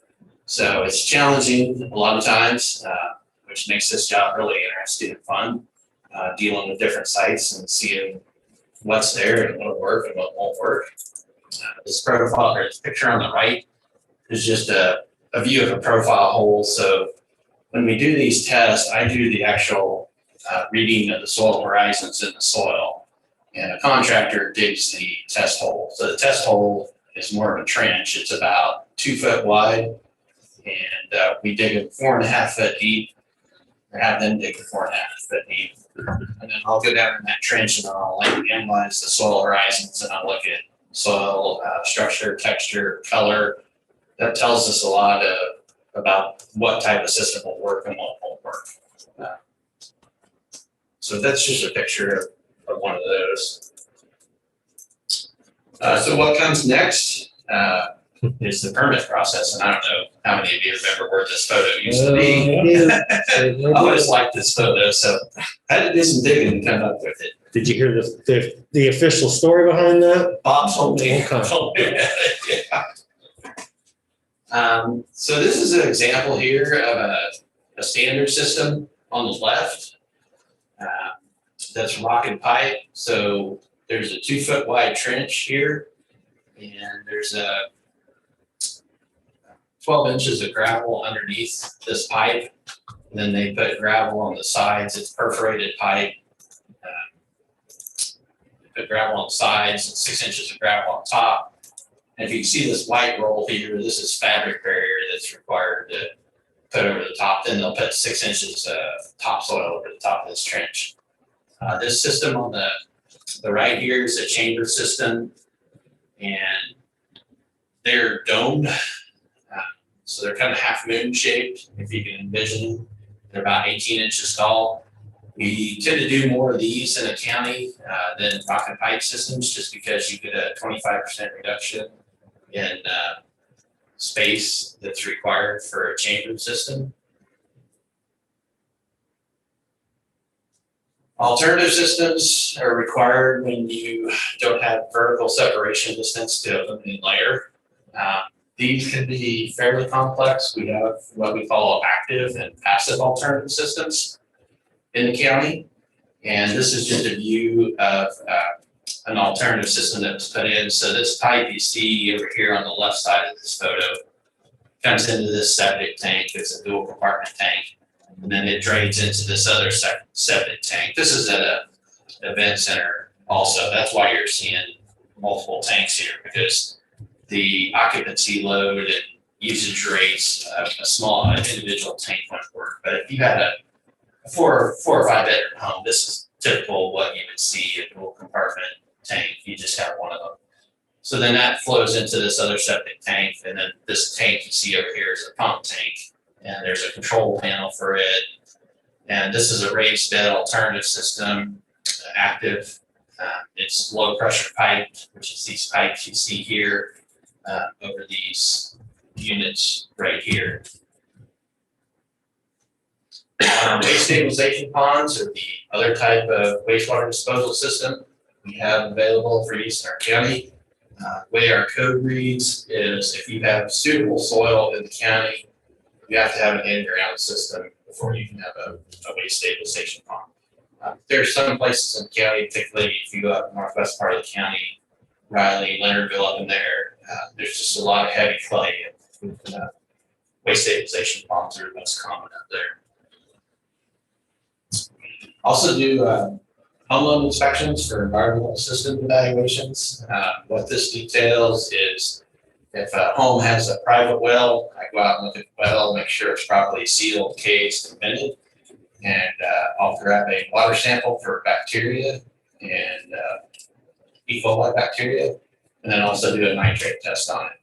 And I'll do a walkthrough of the home and verify the number of bedrooms and check the septic system, make sure it's sized accordingly. And if it's a standard system with the inspection port pipes at the end of each run, I'll go out there and pop the caps off and look down in the chambers of the rocket pipe system, make sure there's not holding water, no standing water, make sure the water level in the tank is okay. And then lagoons, I'll check and make sure there's no trees growing inside of it, that the water level's where it should be, the fence is in good shape, and that the gate is chained and locked. Also, every pumper in our county is required to submit pump reports when they pump the tank, so that's what you're seeing over here on this left side. They're required to fill these out and send to them, and I have to look at all these when they come in. If there's something that's checkmarked no here, then I've got to contact the homeowner, get them a repair permit. The reason we do this is to try to prevent stuff like this happening on the right. You don't want kids falling in one of these tanks or something. So that's why we left those. So our county code requires me to go out and do inspections on the active alternative systems in the county for systems that are not serviced by a licensed provider. And some of these types of systems are fairly complex and require two people to do the inspection. For instance, on a lot of these active systems, you've got this control panel you see here on the right. There's a little switch up here, top right corner, where you can flip it to automatic or manual. There's also an hour meter, cycle meter of these. We look at those, and sometimes these control panels are out by the system. Other times they're in somebody's basement or crawl space. So sometimes you have to be a little creative and looking for them and find out where they are and how they work. But typically you've got your septic tank, and then you've got your pump tank, which these two tanks here are shown. And then you have a raised bed system. This would be kind of like the photo you saw earlier with the low pressure pipe. A lot of times with these types of systems, you have to do what's called a squirt test. It measures the inches of water column in a tube. So you've got one person that's flipping the switch on, typically downhill. Sometimes these systems out at the lake, the septic tanks are downhill, and the lateral field's back up on the top side because they have no space to go, or they can't put it within the 1140 flow using a Tub Creek. So it has to pump back uphill. So it's always good to have two people doing this, because one person, I can say, okay, flip it to manual, then I'll get my reading off the water column and tell them to turn it off, and then I've got to go to the next line and check the next line and so on. So these active systems do require quite a bit of time to do the inspection. And a lot of times there's re-inspections associated with them if they need a repair permit, so I'm going to go back out and check on them. I also do the installer training and testing. Our code requires anybody who works on a septic system in the county to be licensed. So I have a PowerPoint presentation for standard installation training and a test for that. And then I have a separate PowerPoint presentation training test for alternative systems. Our code requires that if you're a standard installer, if you want to install alternative systems, you have to be a standard installer for 1 year in our county. I also do school inspections throughout the county. We've got 18 schools in the county that I inspect, both in the towns of Riley, Manhattan, and Randolph. A lot of times I go out and I do my initial inspection, find some deviations, and I'll have to go back and make sure they've got those corrected. These are required to be done under state statute for every county in the state. Also do the well and septic portions, daycare inspections.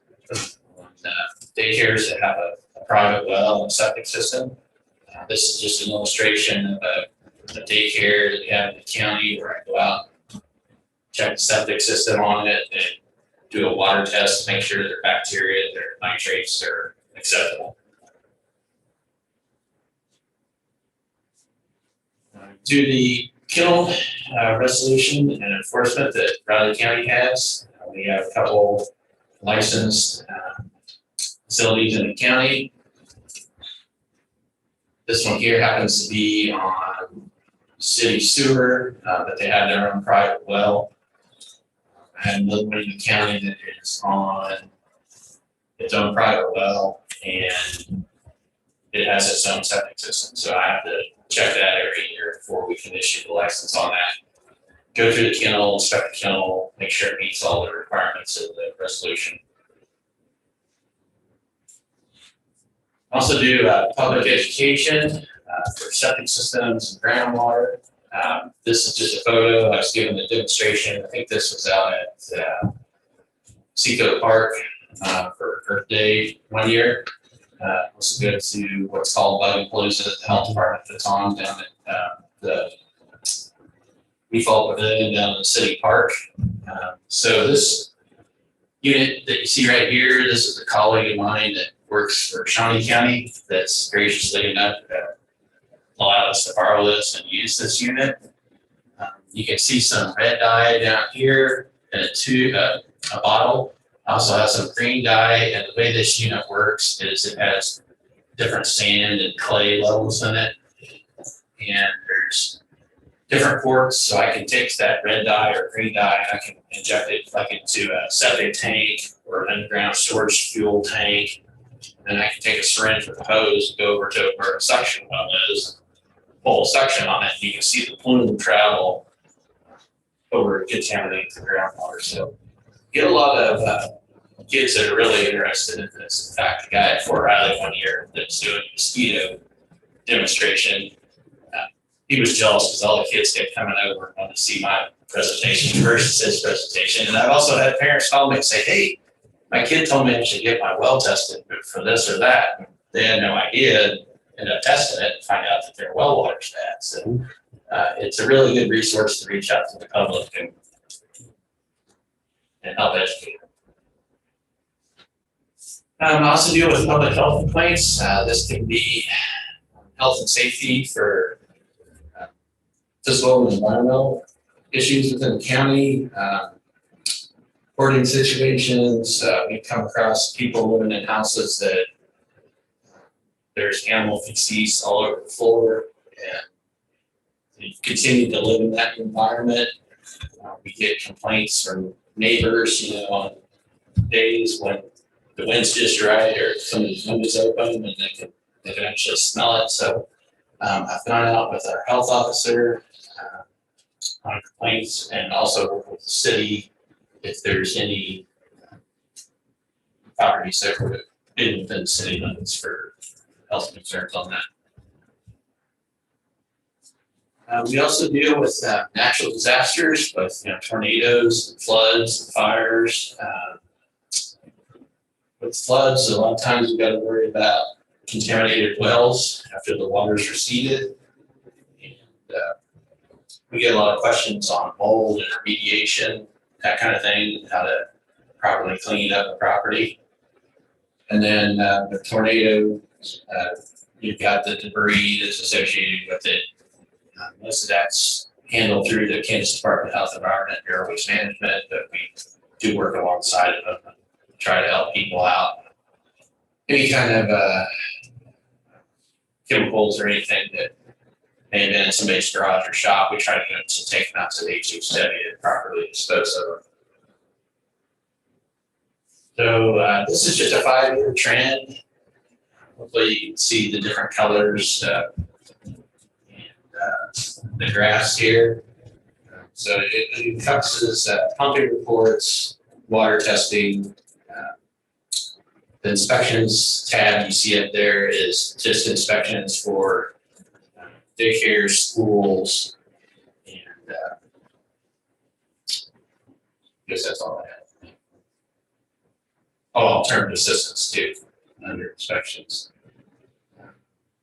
So for permits tab you see on here, these permits, 30% of them are probably just a one-time inspection. 70% of them can involve 2 to 3 inspections in the permitting process. Once to go out and do the site evaluation and check everything. There's 2 other inspections, 3 other inspections associated with that. I've got to do a compaction test, make sure the lagoon's sealed up to 650 PSI. Check the pipe install once that's done, and then also check the fencing and make sure the fencing's complete. On repairs, I typically have 1 inspection to go out and see what the situation is, and then a follow-up inspection once the contractors put in a new lateral field. Same way with new systems, new construction, we have to go out and do a site inspection and then a follow-up inspection once they get the system put in.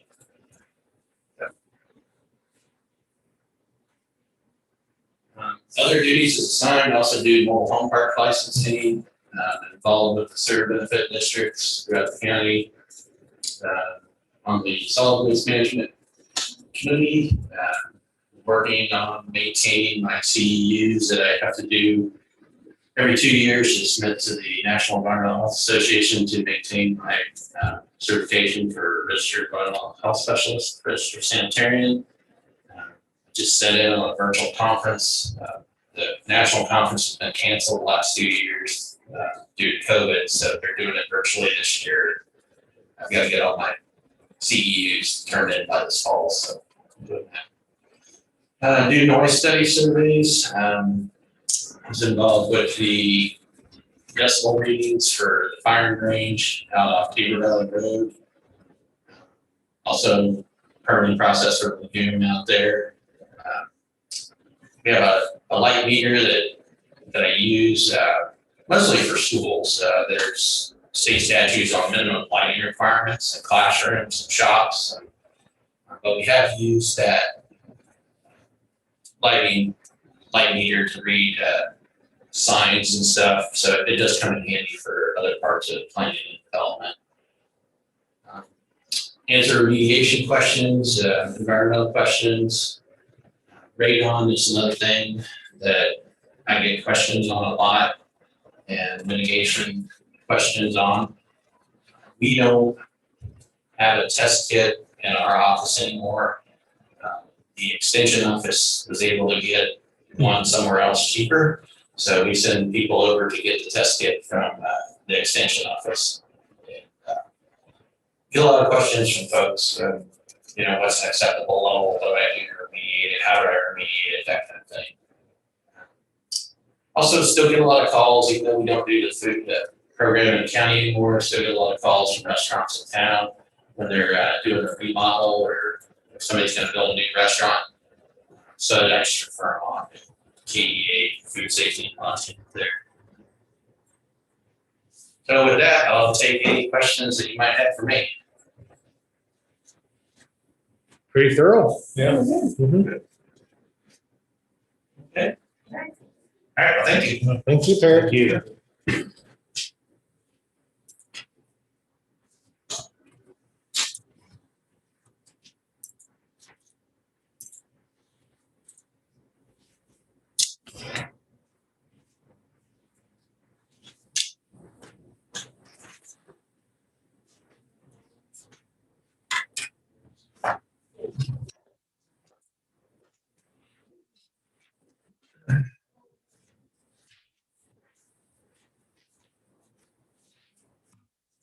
Go ahead.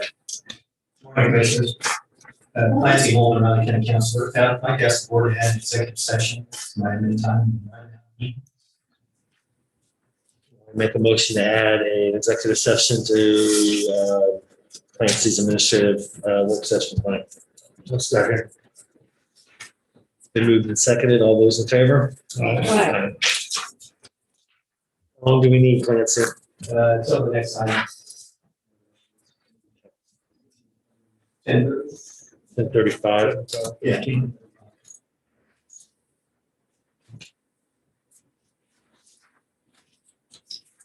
Okay, so I'd move the county commission, including Chairman Ford, Commissioner McKinley, and Commissioner Boki, recess into executive session on potential litigation for the purpose of consultation with Clancy Holman, Riley County Councilor, attorney for the commission, which would be deemed privileged in the attorney-client relationship, exception to the Kansas Open Meetings Act, and the open meeting to resume in the commission chamber at 10:35 a.m. One second. Been moved and seconded. All those in favor?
Ah,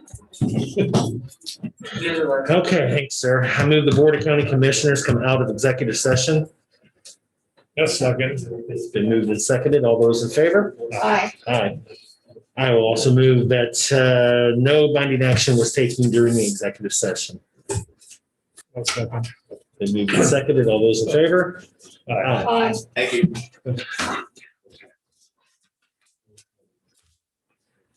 I will- Can you get started since it's a minute after? Is that okay? Yes, go ahead. Okay.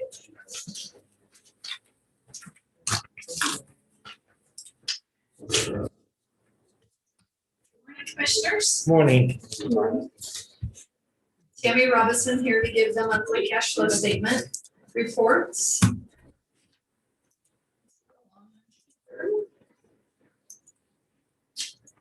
Okay, we'll start with CIP. You can see we're at 33.33% into the year. For the month of April, the revenue was $14,043. That was interest income as well as tower rent. We spent $44,782 for the month of April, which brings us to a total of $471,600 for the year. We've expended 5.2% of our budget, and our ending unencumbered cash at the end of April is $8.9 million. You can see the reserved funds down here below for the CIP, fair, radio interest, the federal fund exchange, the hardware refresh. This next page gives you the breakdown of what we've spent.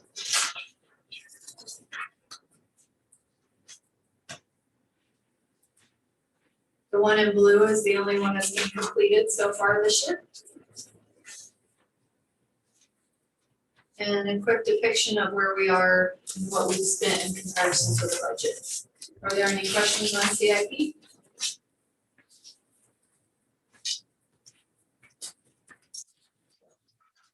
The next one is county building. We spent $25,619 for the month of April, bringing us to a total of $69,358. That equates to 17.65% of our budget. And at the end of April, our ending unencumbered cash is $162,985. Quick depiction showing what we spent in comparison to our budget. Are there any questions on the county building? The next one is economic development, and we didn't have any activity for the month of April, so we remain at 62.92% of our budget being spent and ending unencumbered cash at $196,805. Here's the detail of what's been spent so far year to date. And a snapshot to show you where we are in what we've spent compared to the budget. Any questions on economic development? We are trying to work on, just so you're aware, Tammy, on a change in formula on the NPO contribution. Yeah, I heard you this month. Okay. So, Yeah, thank you for that any, update. yeah, anything you can do to help on that one might be good. Just vote of confidence, whatever. All right, I'll keep an eye on it when I get some information. Okay. The next one is the sales tax cash flow. For the month of April, we received $152,296 in sales tax. And we spent $3,698, which brings us to a total of $19,614 for the year, which is just under 1% of our budget. And our ending unencumbered cash for the month of April is just over $5 million. There's the detail of what we've spent per project. And a snapshot to show you what our budget is in comparison to what we've spent. Any questions on any of the cash flows? Any additional information you would like to see or? No, pretty straightforward as usual. All right, then that's it for today. Okay. Thank you. Thank you. And ladies.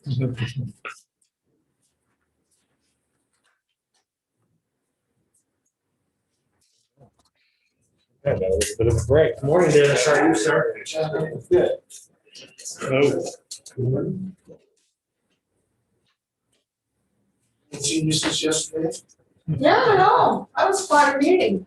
Yeah. And I like that. I like that group. Yeah, the meetings are different than mine. Yeah. I'll do that.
It's still that long.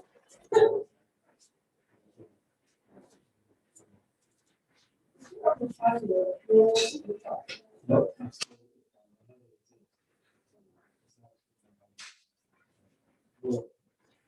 Very old. It's not old, it's not.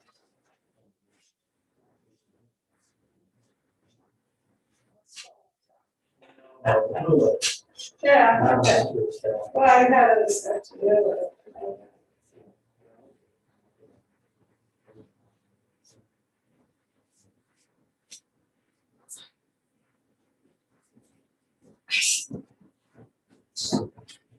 I figured we're going to sleep on the table there.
Well, I guess inadvertently, the Royals must have thought May is April.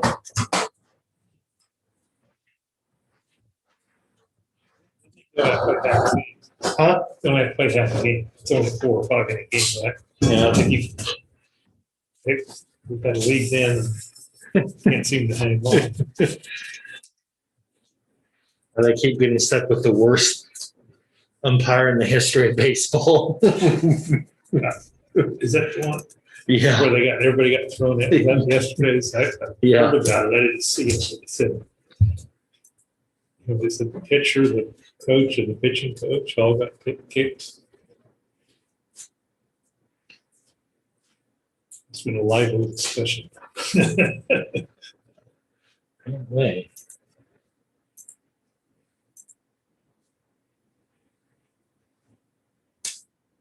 Looks like, Cindy, they're starting to send information out about registration for the annual conference Oh, for KAC? for NACO. Oh, okay. I'm not going in person. So there's a virtual model. So for me to register for that, I'll do that. Oh, okay. Okay. I'm sure there is. There is. Yes. I'm not I'm sure traveling. you'll have to register. Yeah. I'm not getting on a plane and going to DC this year. I'm not doing it for handful of reasons.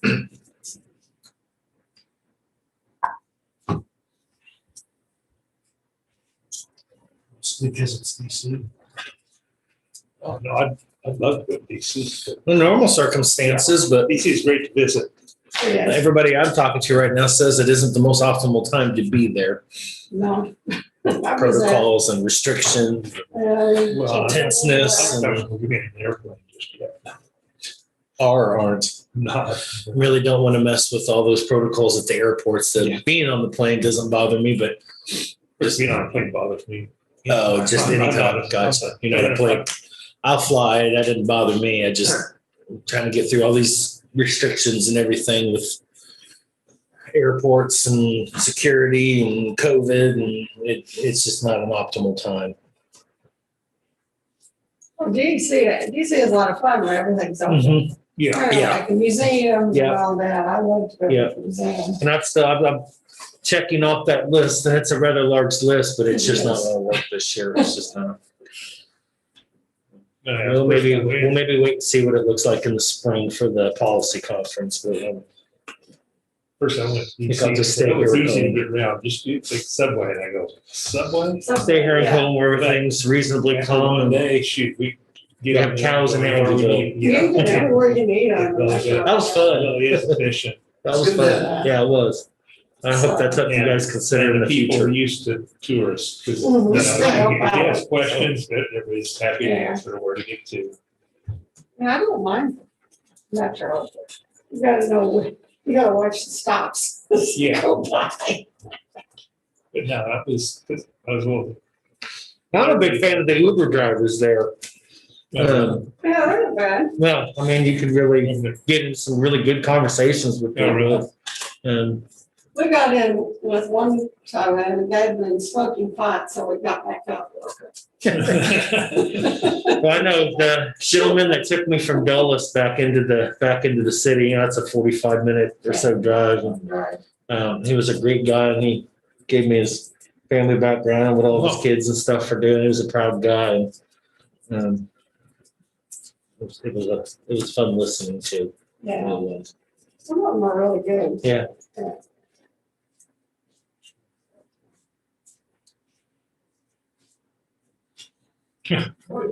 Morning. How are you, sir? Good. My daughter's so ready to move. You got about 4.5 minutes or so. I'm so tired of it. Fairly well said.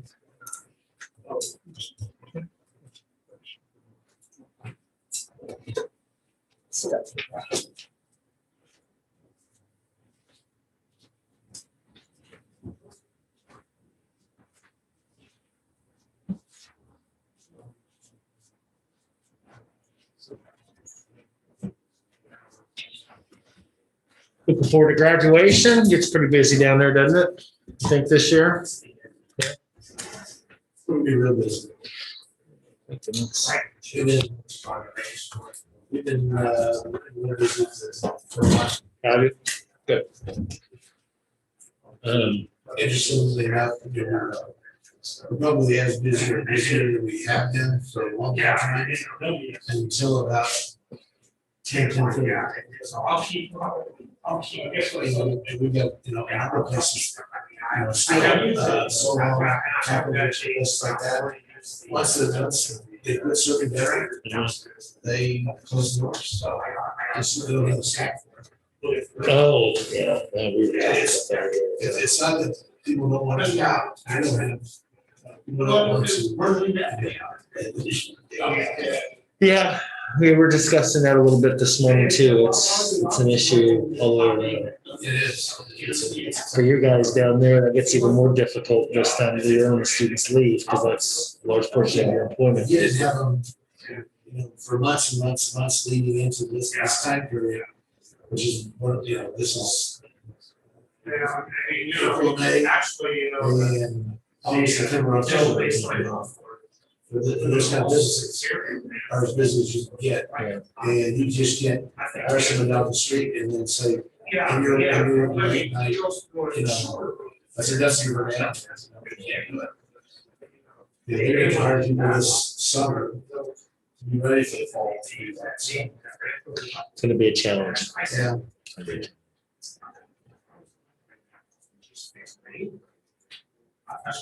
Yeah.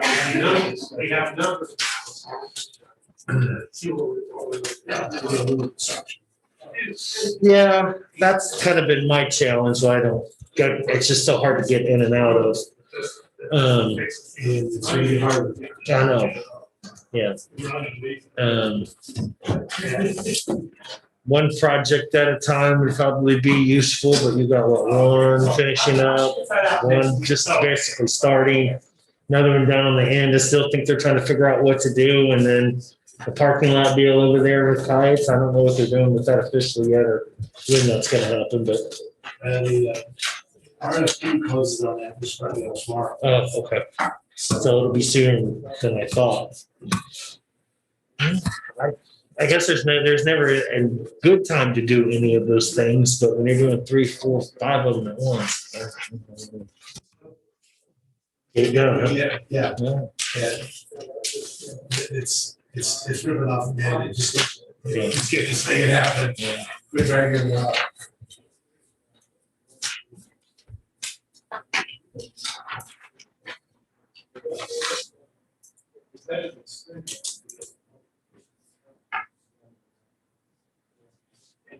Who is that mascot? I don't know.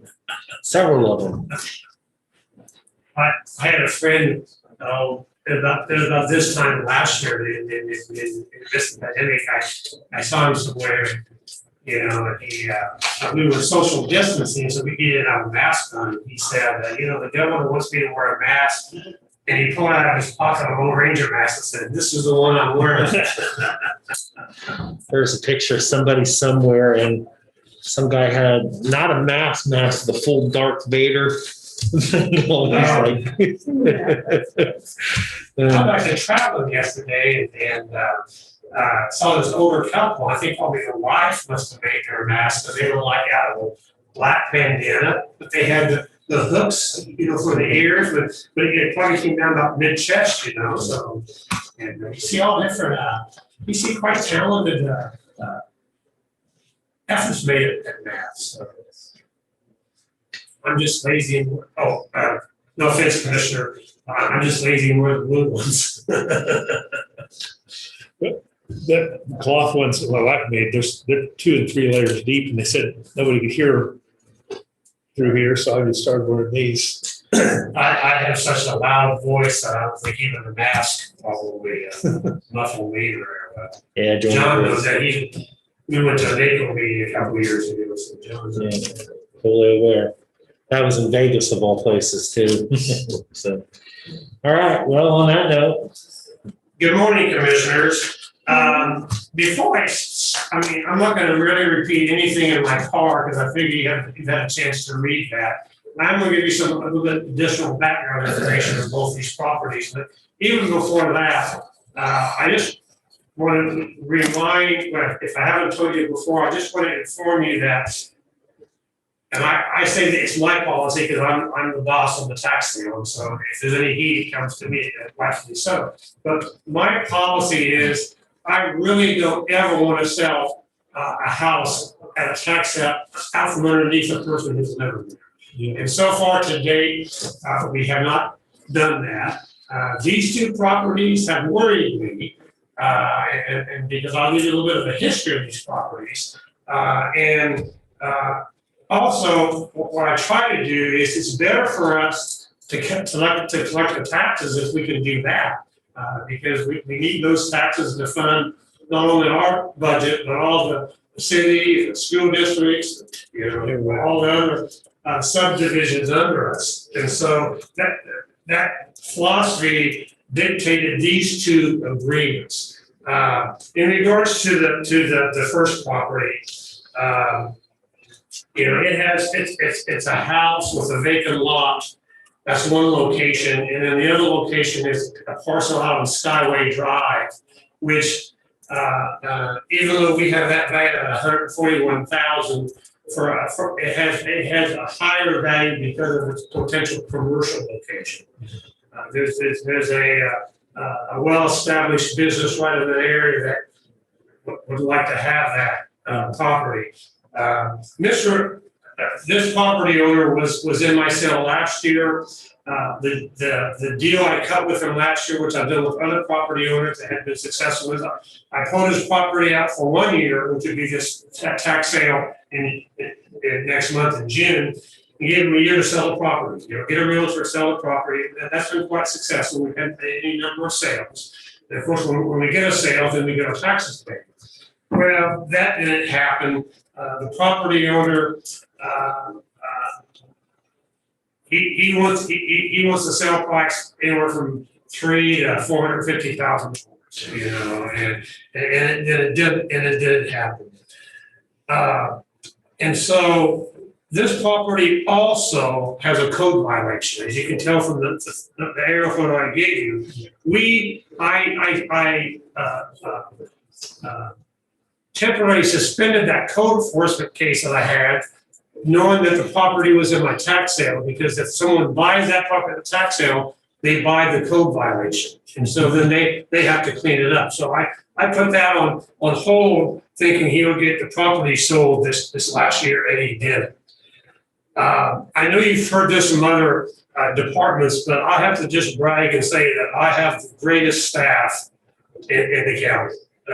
Jill Seaton and Janet Chingley, just tremendous staff individuals. We staffed this problem, and came up with the idea that I would continue it for 1 more year, because as you can tell, he does owe a little over $57,000 in taxes. I'd like to collect that, I really would. Now, we won't necessarily continue to we cut another deal with him. And that deal, as the agreement says, is that he needs to get that code violation cleared up and needs to register and get a signed realty agreement all by June 15th. And we had a meeting with him a week before last, and it was this last week. And I made it extremely clear that this was his last chance. There's no second chances here. If the code violation isn't done by June 15th and he has a signed realty contract, we're gonna sell the property in June 25th tax auction. And so if this agreement gets signed by the commission, I will mail it to him with a very short 2-line sentence saying, remember, there's no best effort clauses here. You got to get these 2 things done by this date or we're selling. And I think if he understands that, I think that will happen. And if we can get the code violation cleared up, I think that would probably improve his ability to sell the property. So again, and he does have a home we'd be selling. And so I want to take this one last shot with him and see if he can salvage his home. And if he can sell the Skyway property, he can pay off all the taxes. So that's that first property. But The Bill, second- I just clarify, And I need to clarify too, that we're also in the midst of budget hearing time too, so we need to be quick. Okay, Because these But are also public the- hearings. it's both of those properties are on the tax sale, they are. uh, I mean, or all three? all three are on the tax sale. All three are on. The 57,000 covers all three of them. But if you can sell one, then it'll pay off all. Yeah. Okay. And then the second one, this is, I have pulled this property from two prior tax sales. The property owner has tried to make payments. He has some kind of instructional business on his property. It's a unique property. It's parts commercial, which is a cement block building connected to a house. The commercial building is the old Seven Builders Knights of Columbus Hall. Yeah, that's what I thought That have been around here long enough. So it's an odd type property. He came in, I sent him a letter, he came in. He has a new business opportunity that he's actually already working that's gonna pay him pretty well. And he paid down $3,000 last week on taxes, and you saw the agreement. He used to pay $5,000 a month beginning in May until he gets the property taxes paid off.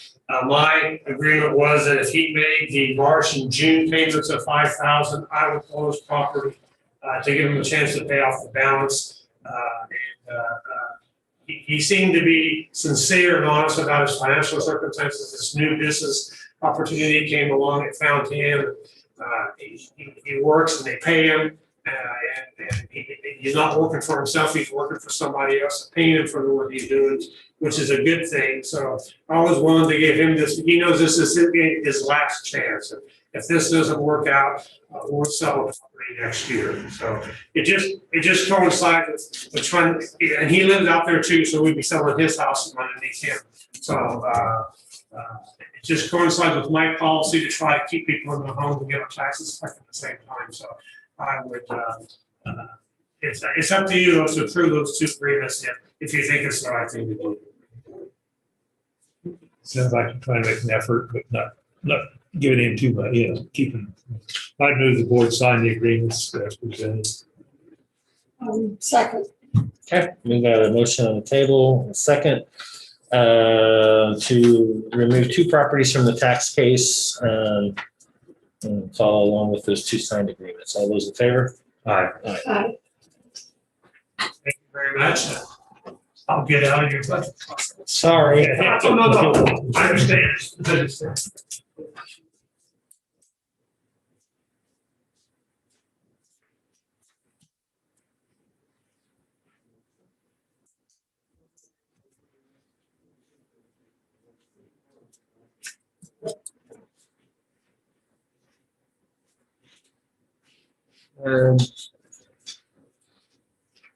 We're running a little late, Greg, but go ahead while we're signing paperwork here, try to catch back up. No problem. Seems like I was just here earlier this morning. I'm not sure. You were? What you got here? I'm gonna start by kind of going over the outline that I gave you all. Start, first of all, talking about how technology impacts our budget. We are blessed actually to have the use of mobile office software and Apex and tablets in the field, particularly on the residential side of things. That and the oblique photography that we've gotten either through pictometry or now Sanborn are big, major reasons why we've been able to absorb the growth in parcel count, a significant growth in parcel count over the last, I'll say 6 or 7 years, and not have to hire additional staff. So we're benefiting from that. Those are one-time costs as opposed to the ongoing costs of personnel and everything that goes with the cost of personnel. So thank you for that. Kevin's office, IT, pays for obviously the photography and that portion of it. My office budget pays for the mobile office software and the Apex sketch software. The tablets like all of our other computer-related items are through the IT budget as well. But again, that's helped us absorb that growth. It hasn't been very many years ago. Shortly before I took over, we were at about 18,900 parcels, and we had a staff of 21 and a half. We have 17 and a half now, and we'll probably next year or the year after, we'll probably broach that 27,000 mark parcel count wise. So, again, technology and restructuring, giving people some additional responsibilities, restructuring the office staff a little bit is really, really beneficial to us and help kind of minimize that impact of all the workload growth. Speaking to that, new construction, you don't have to go very far around town to see a project somewhere, whether it's a home or something, an apartment building. It's amazing how many new apartment buildings we still continue to add. The Aggieville area is very, very active with, of course, a new hotel coming online there soon and some other projects in the works. That has been keeping our commercial crew very, very busy. And again, just adds more parcels, more field work, and more work to meet those mandates of annual reviews, final reviews, et cetera.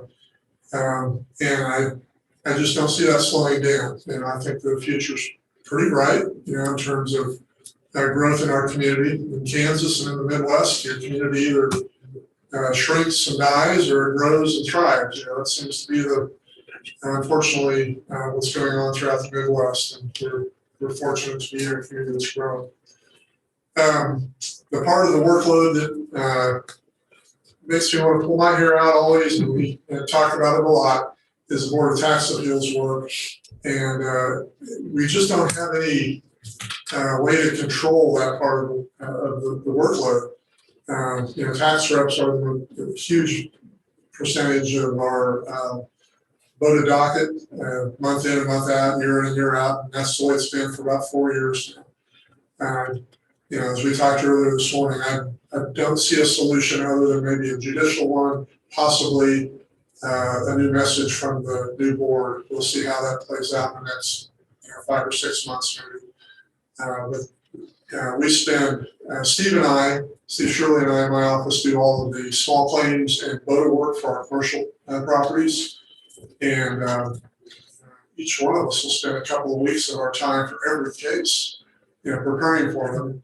And usually, and many times, unfortunately, we get ready to go and the other side asks for continuance and it's granted. And that happens 2 or 3 times before we ever get to trial. It's part of their strategy. Fortunately, we provide all of our information to them at the informal hearing.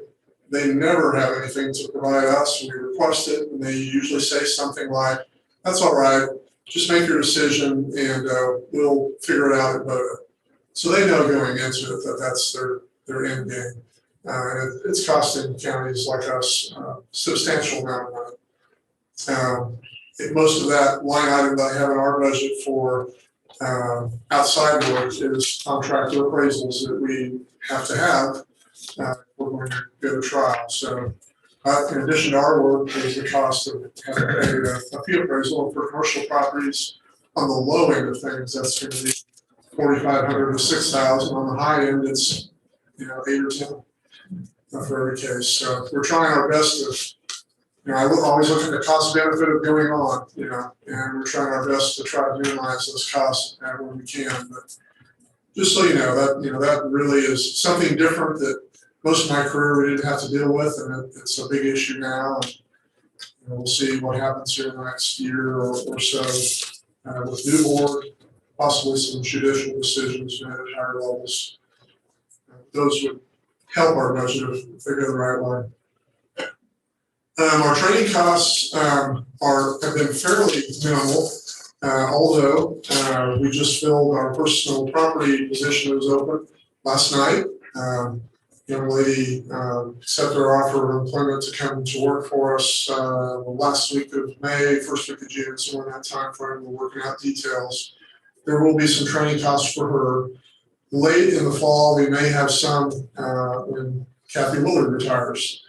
She's been a long time, over 30 years employed with the county, done a great job. But that'll allow me to restructure that side of the office just a little bit. She's an appraiser two, we'll probably hire someone an appraiser one. It'll have to be, that'll be dependent on candidates and how that plays out. So that could be a positive to the personnel side of our budget when we get to that point.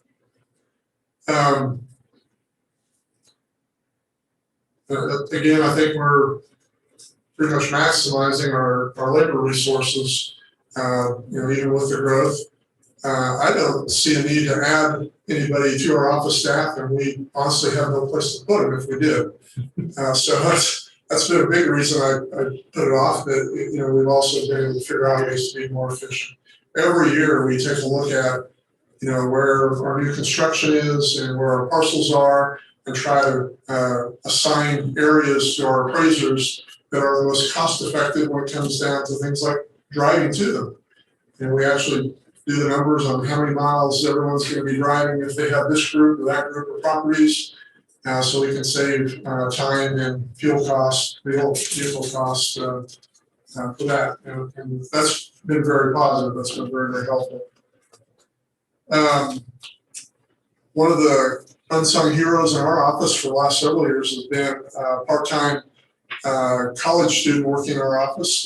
Joe Godown currently has that position. He actually may be an option to slide into Kathy's position later on, which would be a great thing to us too, and kind of minimize the training costs and time. But we started out doing that several years ago. We typically share that position on election years during the summer months with the clerk's office. And that's been a great deal, I think, for both offices.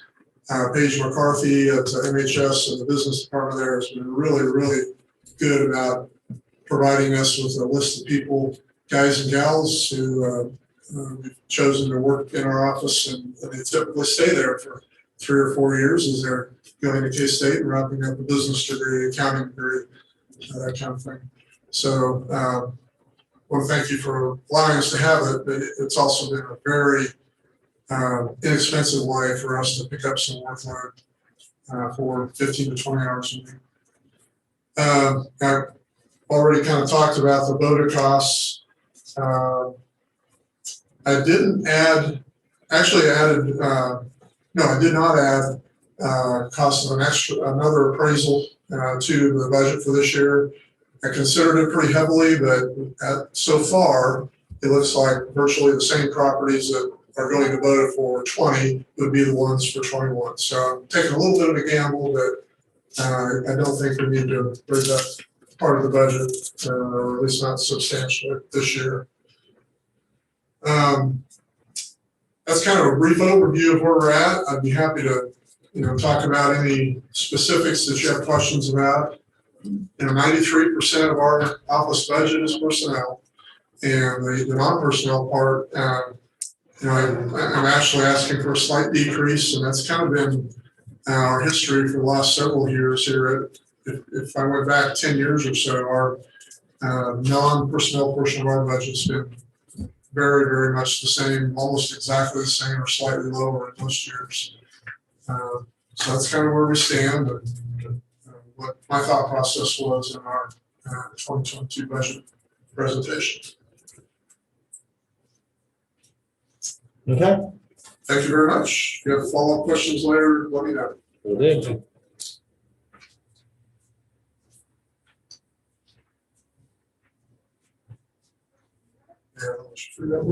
Thanks, Gavin.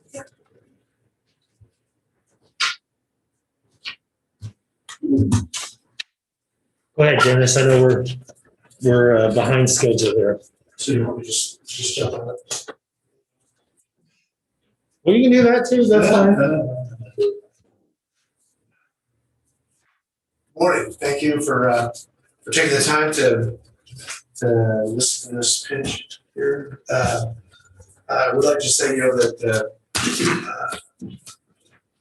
before I was the director for Aggieville, I was in the Budweiser business. So it makes sense for me to say thank you for all you do. What business were you in again? It was beer. Okay. And for all you do, I appreciate what the commissions are doing.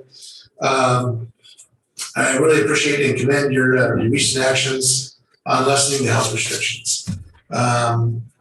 We have a lot of recovery to do, and but I think we're in great shape to do that, and I appreciate what you've done and how you take a look at it. In that vein, I will refer to the request we put up today, and and these we put a number on that of $9,500, and we put some very specific hard items on there, things that we are going to do that are are planned, and we will do that. And part of that is to make Aggieville look better. We put up flower baskets on all the poles and all that stuff. That's something that comes out of our budget that we have to pay for, and that's right at $6,500 for the year. They should come up usually today or tomorrow. They try to get them up before Mother's Day. And so we expect to see them this week still, and then snow removal. I put those in because those are hard items and you can see them. But the reality of it is for Aggieville, we're trying to make every effort to spark our businesses and trying to jumpstart the local economy. Recently and going forward, we've been adding some new and unique events that we can build on in the years to come, and those don't come freely, So here a couple of weeks ago, we had the Aggieville Showdown. We had a cattle drive down on World Street, and highly entertaining. Brought a lot of people into town. We had a lot more people staying in hotel rooms, people coming in. I think there was 5 states represented, people that brought cattle in, and that was a 2-day event. And so the 2-day event for people to see, they were in town longer than that. And then we also got a big promotion coming up the second weekend in June 11th, 12th, that we're doing the first Manhattan's High School alumni reunion, and that's a big deal. And the object of that is we think we call this a again, back in beer terms, this is a light year, and then we'll go full body next year, because as we were planning it, we did not know what the restrictions were going to be. Just don't go to an IPA state. No. IPA stouts, I'm not sure where we're going to get there for that. But we have this promotion coming up, and the idea is that we think, we've got thousands of people who are responding to it, who want to come back. This was an idea that was brought to us and said, I'm not a small town. I didn't grow up in a small town, but the idea is that small towns around the country, at least around here, instead of anybody trying to plan their 5 or 10 or 15-year reunion, the town just has a high school reunion on a weekend every year, during the summer, and everybody just plans to come back. It's a family reunion, a high school reunion, and sometimes that may be your 17th year. But the next time, then 3 years later, it's your big one, it's your 20th. And so the idea is just continue to do it every year. And so this year will be our first. And these things cost money that we don't have in the budget. We have to account for, but I can't really tell you what that number is going to be yet. So we're just looking for some help. So that's really our request. And if there's a way for the county to help us out on that, we would appreciate that, because we are trying to generate some tax revenue and stimulate the economy. So any way we can do it, we're trying. Any questions for me, or I'll try to put you back on schedule. All right. Yeah. Thank you. Thank you, Dennis. Appreciate it. Okay, Jason. We're going to load up a presentation, but I think I gave this to you all a while back, but this is a reminder. We talked about some of the COVID response that we had this year, and of course, you all were great partners in that.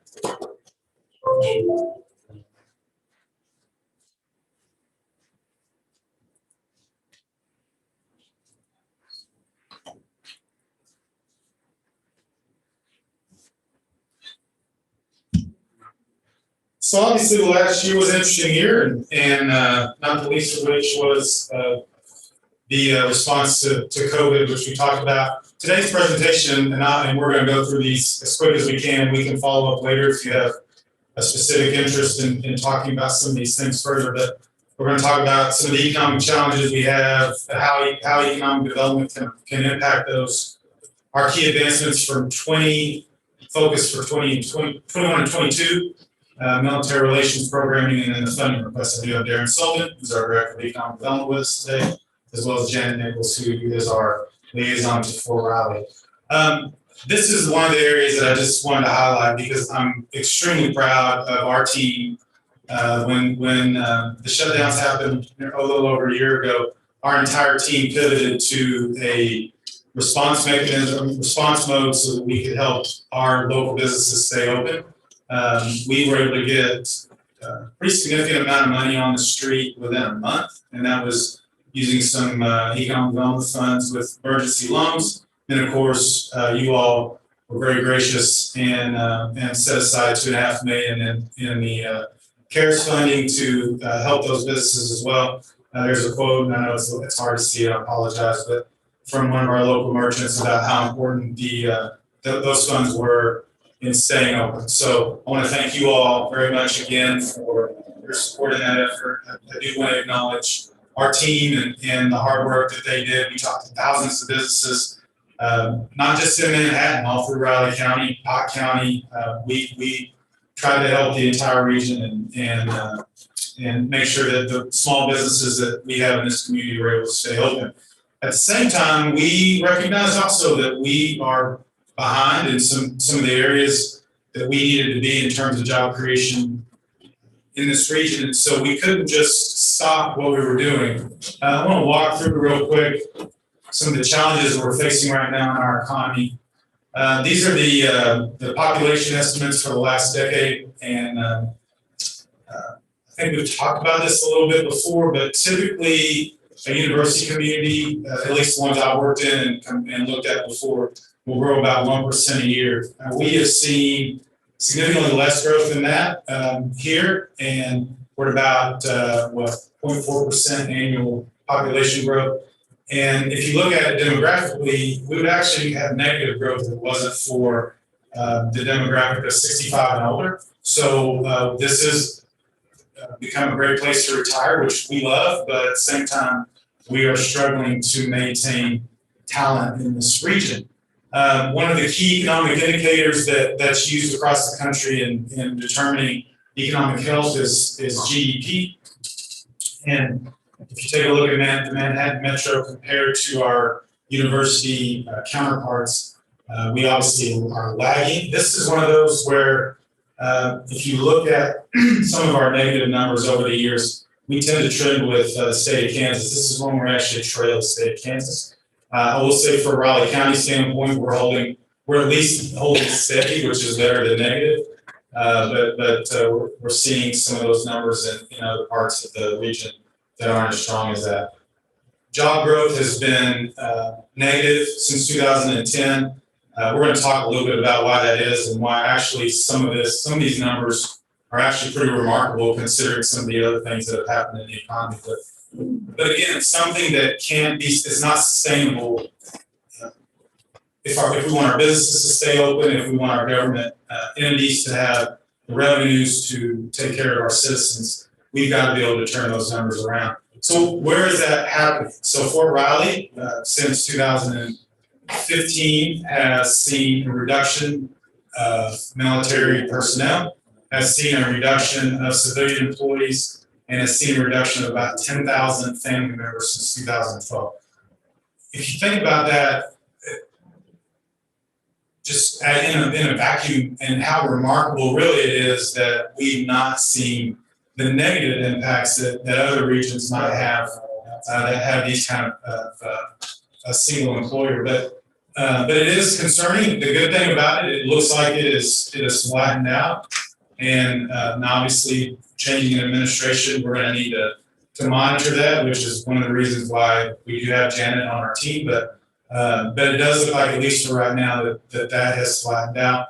This is something that is well publicized. K-State enrollment continues to drop. 3,500 students since 2014, which is equated to about 300 FTEs that have been reduced. And of course, that's pretty significant salary reduction as well. So how do we overcome this? And in our opinion, it's through economic development and jobs. This is the impacts from the projects that the chamber has worked on for the last 20 years that are still active and in business. You see the property tax received, and of course, some of that is in Potawatomi County, but you see property tax received from that is $6.5 million. Just the Manhattan Business Park alone generates roughly $750,000 in annual property tax. So industrial, manufacturing, and office jobs are a significant opportunity to impact property tax and on the community and on the county. So we obviously have some challenges. We are very optimistic about where we are moving forward. Darren's going to talk about some of our initiatives that are underway and some of our achievements over the last year. So, Darren.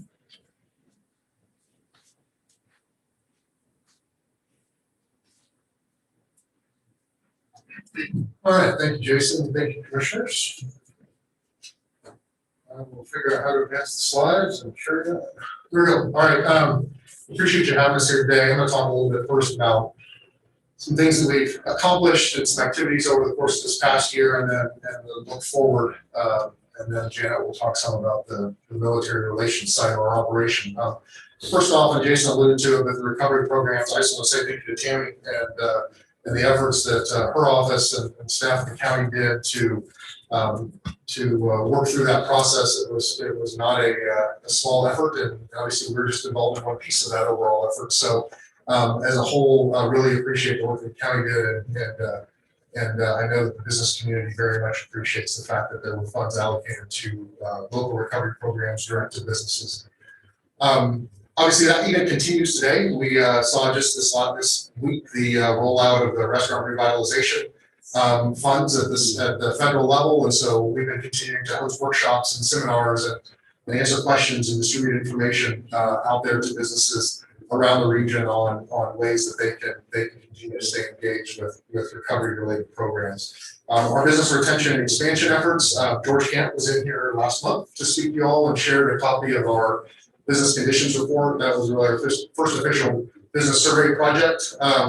It's been done here in a long time, if ever, to that degree, and 54 businesses, significant amount of data and information came out of that. I'm happy to report that George is well into the next round of that, which I'll touch on here in a minute. One of the great accomplishments of the last year was the creation of the Entrepreneurial Ecosystem Organization, or SPARK. This partnership between the Chamber and SPARK MHK really creates a centralized hub for entrepreneurs in the region. That's something we've heard over and over from a number of resource partners, but also from businesses. And SPARK accomplishes that by giving folks a centralized place, not only to find information, but to engage, to network, to find mentorship programs. I would encourage you to check out SPARK MHK online or on social media to see their new virtual hub that just got rolled out this past week.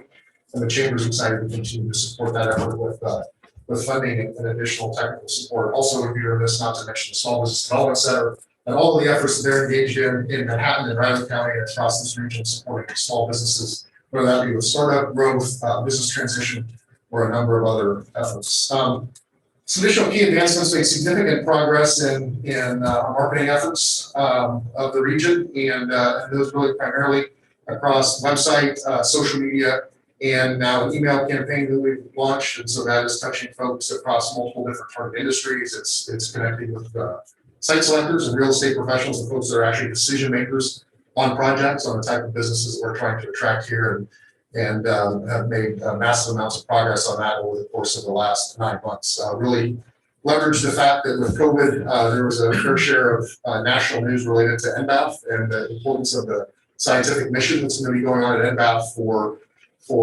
future work when it comes to zoonotic diseases and potential pandemic causing diseases.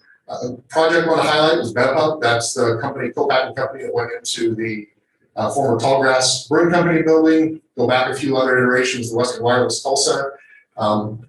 We worked with them on an economic development package with the city, and nearly 40 jobs, over 25 million in investment, and happy to say that company is up and running and doing a great job. Just goes to show we're having a property like that building in our inventory, an investor group that purchased that, and then expanded a Wichita company to Manhattan and brought new jobs to the company. And they're doing work in, think about the tall narrow aluminum cans, anything from cold brews, nitro brew, coffees, juices, flavored waters, those sorts of things, the kind of work that they're doing there.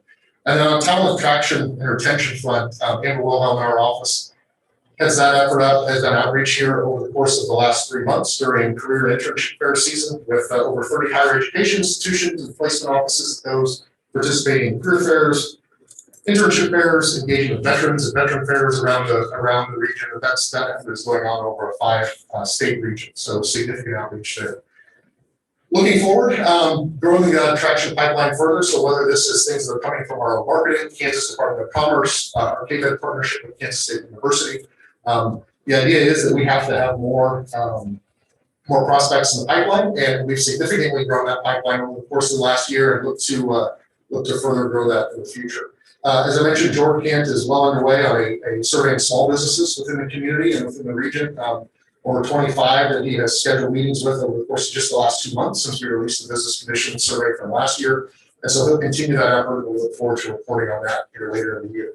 Working with Small Business Development Center, we know the importance of expanding startup activity. Obviously, you don't have to look around here very far, whether it be in Manhattan or other parts of the county or the region, to see that many of our major employers started as entrepreneurial efforts by local folks, and they have become the foundation for our economy and our local business community. And so we need to know what that next generation is. We need to facilitate that through Spark, through our support of the Small Business Development Center, and through our work with Kansas State University. We're going to continue to do that.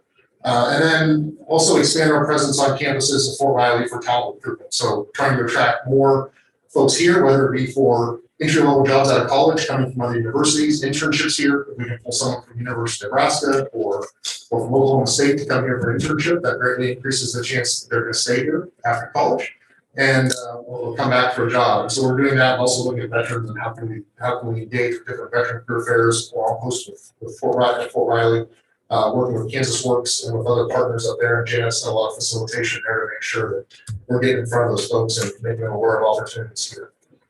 Jason talked about growth trends. There's a growth committee that has been formed that's working on that. Some of those numbers you saw come out of their initial work and the study that's going on.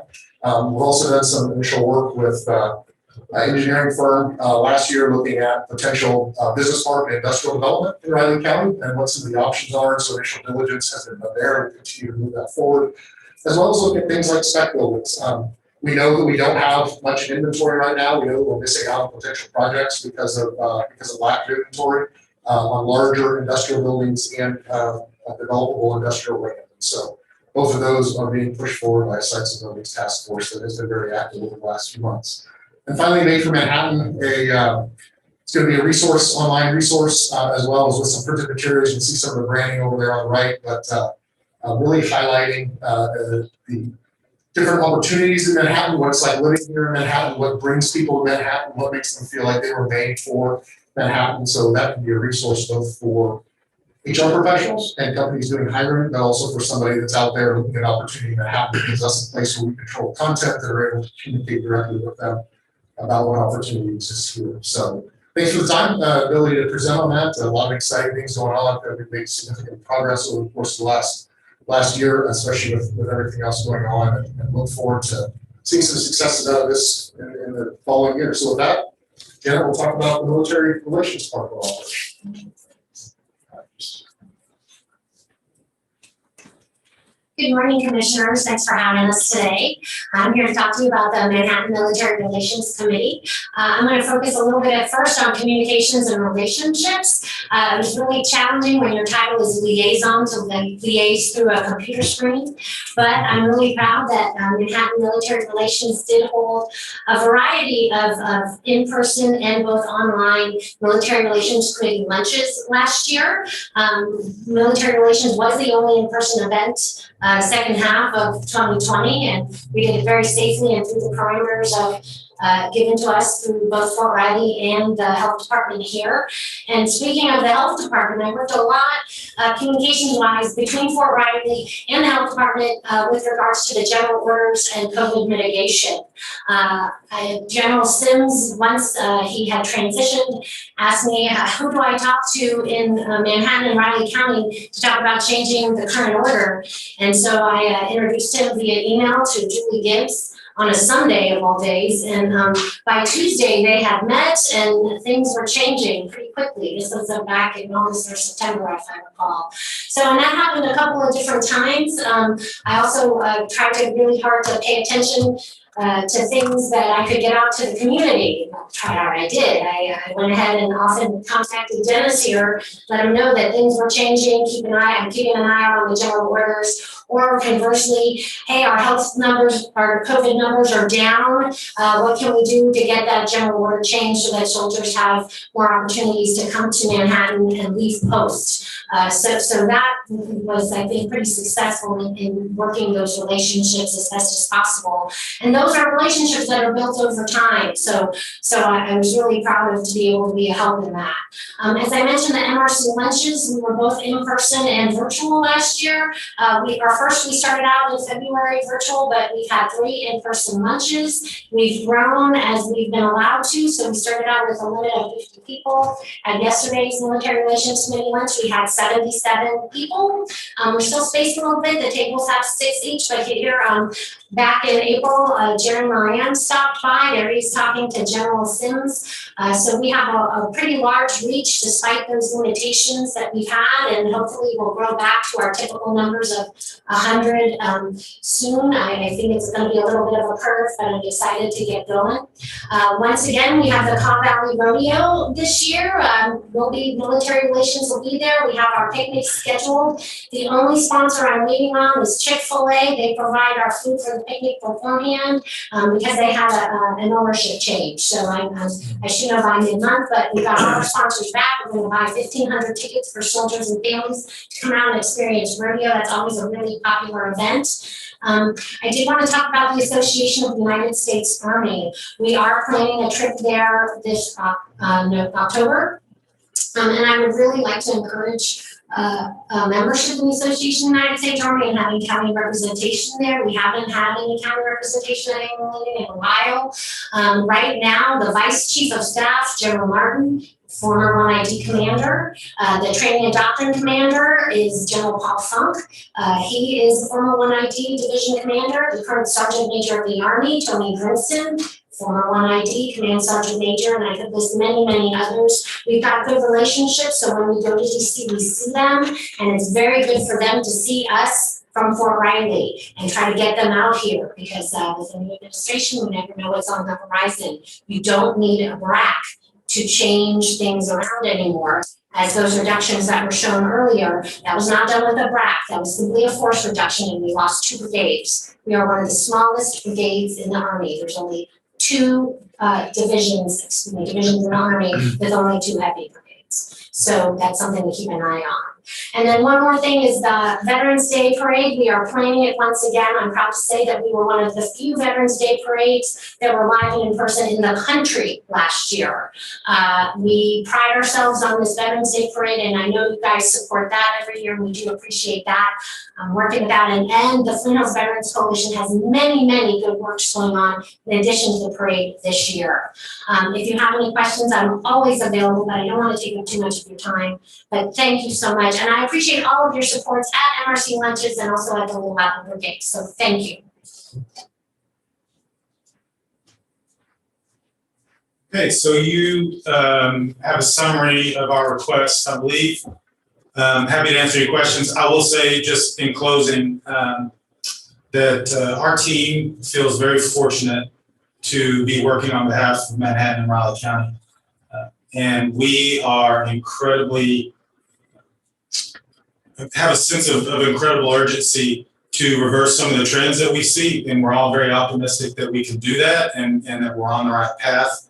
And so we appreciate your support of our organization over the past years. And this is the same amount that we asked for last year, same basic premise that we asked for last year. So happy to answer any questions. All right. Well, thank you everybody. Thank you very much.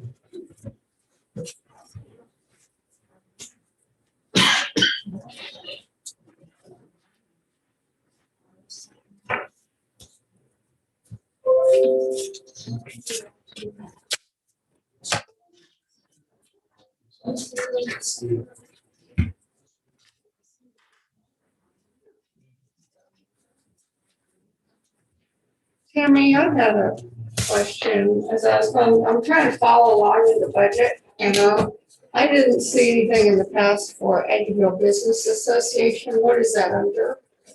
So we haven't actually funded that in the past. You'll get presentations that sometimes we don't actually, we don't actually fund. There's, I think, 3 rivers or something that we haven't funded that will. Okay, I'm not listening. Go ahead, Robin. Morning. Morning. How are you all? Yeah. Good presentation. Hopefully you're, I've been at a national convention the last 3 days, and I'll tell you by the end of just taking in all that information, my brain is just fried. So hopefully you're doing better than I was the day yesterday. So I'm here today to present Connie's budget request for the 2022. And as you know, our mission is to provide comprehensive quality mental health and substance abuse treatment and recovery services to strengthen the wellness of our communities.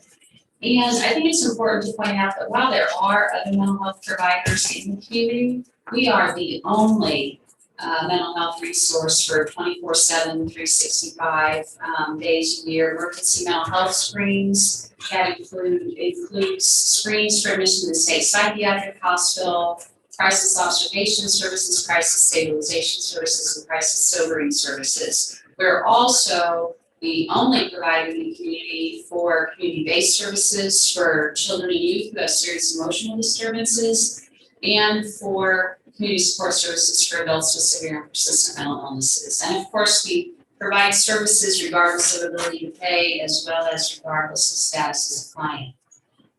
I do want to point out that all funds that we request are used to offset our losses for uncompensated care that we provide to Riley County residents. I guess I'd like to go straight to our annual update and just call out the fact that we did see a significant drop in the number of people reaching out to services and for services, and in the volume of services we provided during the height of the COVID-19 pandemic. Our doors, of course, were closed to the public from April 6th until July 1st of 2020 under the governor's stay-at-home order. The CSU was open, and then we also did provide some medical services during that time in person, as well as some community services for kids and adults with severe and persistent mental illnesses. And we were really surprised that the numbers went down like they did, given that we converted almost everything over to telehealth during that period of time. And so it wasn't that people didn't have access to services. I think that for whatever reason, they were just hunkering down, staying at home and not reaching out for care during that time. We, though, have seen a dramatic turnaround in that dynamic since the beginning of 2021. In fact, we are overwhelmed with people reaching out for services at this point. In fact, we recently signed contracts with 2 telehealth companies so that we could augment our existing staff resources through telehealth. And we just simply needed to be able to increase the number of providers we have who could reach the demand. And so It is incredible to me to see the number of people now who are reaching out saying that they need help. In Riley County, we provided mental health and substance abuse treatment services to 2,428 unduplicated Riley County residents. That was a decrease of 228 people from the previous year. So that gives you some kind of a sense of the impact of COVID on folks reaching out for services. You know, that I think of 2020 and what we have been through as both a year of both less and both more, if that makes any sense at all, that we would both provide less and provide more, and that we both have less and have more. If you recall, in 2019, before the pandemic, we received a significant grant from the USDA for distance learning and telehealth. And then in 2020, we received a second grant that was focused on distance learning and telehealth. That brought over $1 million into the organization for us to enhance our televideo equipment and our IT infrastructure. That, of course, was money in and money out. And we're very grateful for that. It made a huge difference for us because we simply didn't have the resources to do that. I want to also really call attention to that last bullet on page 97. We provided 28.667% fewer services throughout the 10-county service area compared to fiscal year 19 when we adjusted out the numbers that were from the CSU, because we wanted to have apples to apples. So 27, almost 29% decline in the amount of services we provided in 19 compared to in 20 compared to 19. But when you put back in the services that we provided at the CSU, the total volume of services increased by 4%. And so if you take that 28.67% fewer services and add in the fact that we actually had a 4% increase, it gives you some perspective on the volume of services that were provided at the CSU. I frankly don't know what we would have done, both from a service delivery perspective and from a financial perspective, if the CSU hadn't opened when it did in November of 19. It was the right level of service at the right time without being able to predict that in 2020 we would see such a dramatic reduction in the demand for our routine or our services that we provided before the CSU opened as compared to previous years. And so we also provided, as you see, more than $6 million in services to Riley County residents compared to $3.9 million in fiscal year 19. Again, keep in mind the fact that there was a 28% reduction in the demand for the services that we routinely provided before we opened the CSU. That again tells you the volume of demand that there is for those services of the crisis stabilization unit. And so when we look at comparative values, I offer this information just to give you some kind of a sense of how your current funding compares to other kinds of metrics that we would look at to gauge the amount of contribution that is towards our budget for Riley County citizens. Riley County citizens account for 36.6% of all of our clients served. If the amount that we budgeted from our county funding was 36.6%, it would be $386,890 annually. As you see, based on the numbers of clients served last year and divided into the county support, right now, the subsidy we receive from you is about $123.55 annually per resident actually served. So folks that actually come in and receive services from Pawnee.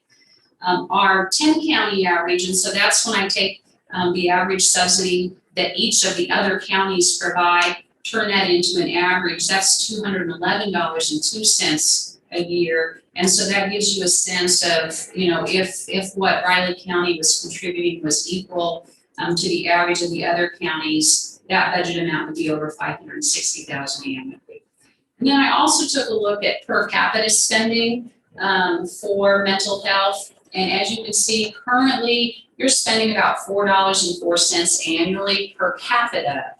And I took that $300,000 into the July 2020 Kansas Division of Budget report for census information to determine, roughly what that meant for Riley County.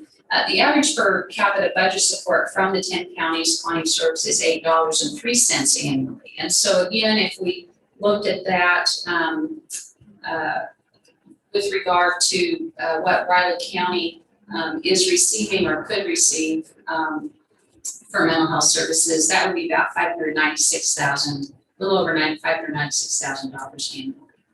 And so certainly if there's capacity in Riley County's budget for an increase, we absolutely would be grateful for that consideration. But I certainly request that Riley County would maintain its funding at its 2020 level and 2021 level of $300,000. So I would open myself up for any questions that you might have. Oh, I do want to add one thing. When you look at the budget document, this of course indicates that we would expect total patient fees of a little over $10 million with allowances of $2.7 million, so about $7.9 million in patient fees. Then with other revenue totaling a little over $5.5 million for a total revenue budget of $13.5 million. We have applied for 2 grants that are significant. They are not included in this budget. We applied for a SAMHSA grant for to be a certified community behavioral health center. If we're awarded that, that'll be worth $2 million a year for up to 2 years. I don't know when we'll hear. We're hoping that we would hear anytime soon. That, of course, would affect this budget. We also are going to be applying for another SAMHSA grant, which was a product of COVID-19 emergency funding for mental health and substance abuse treatment across the United States. That is another grant that is also up to $2.5 million annually for 2 years for community mental health centers across the nation. So this budget could increase pretty substantially from what you see here now. We just didn't want to put those 2 potential grants into this budget and then to have to back that down if we didn't receive that grant.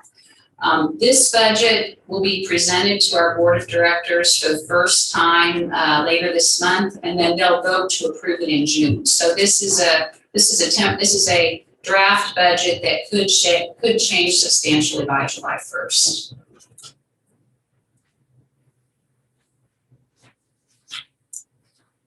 Any questions? No? Okay, Okay, that's it. thank you very much. Thank you, Robin. Thank you, Robin. I did bring copies of annual reports. I don't recall whether, I have one already. do you, have I given you these? Oh, yeah. I've got one. No, I don't have a. I don't think I This have is that. last year's. So we'll, I have to look through my file. because of how the budget hearings I've fall. got- You got one, the I'm pretty sure I do information too. we give out is always You have almost one? identical. Okay, thank you very much. Thank you.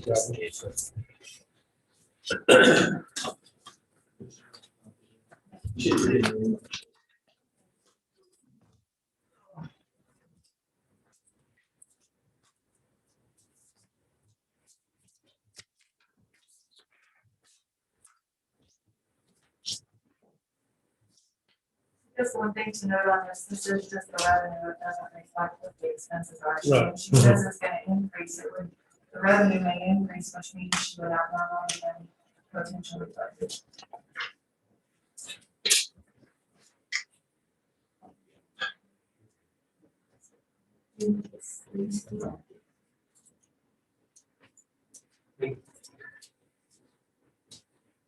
Deputy Commissioners Clancy Wong, Raleigh County Council, Tom Bozak, Layton.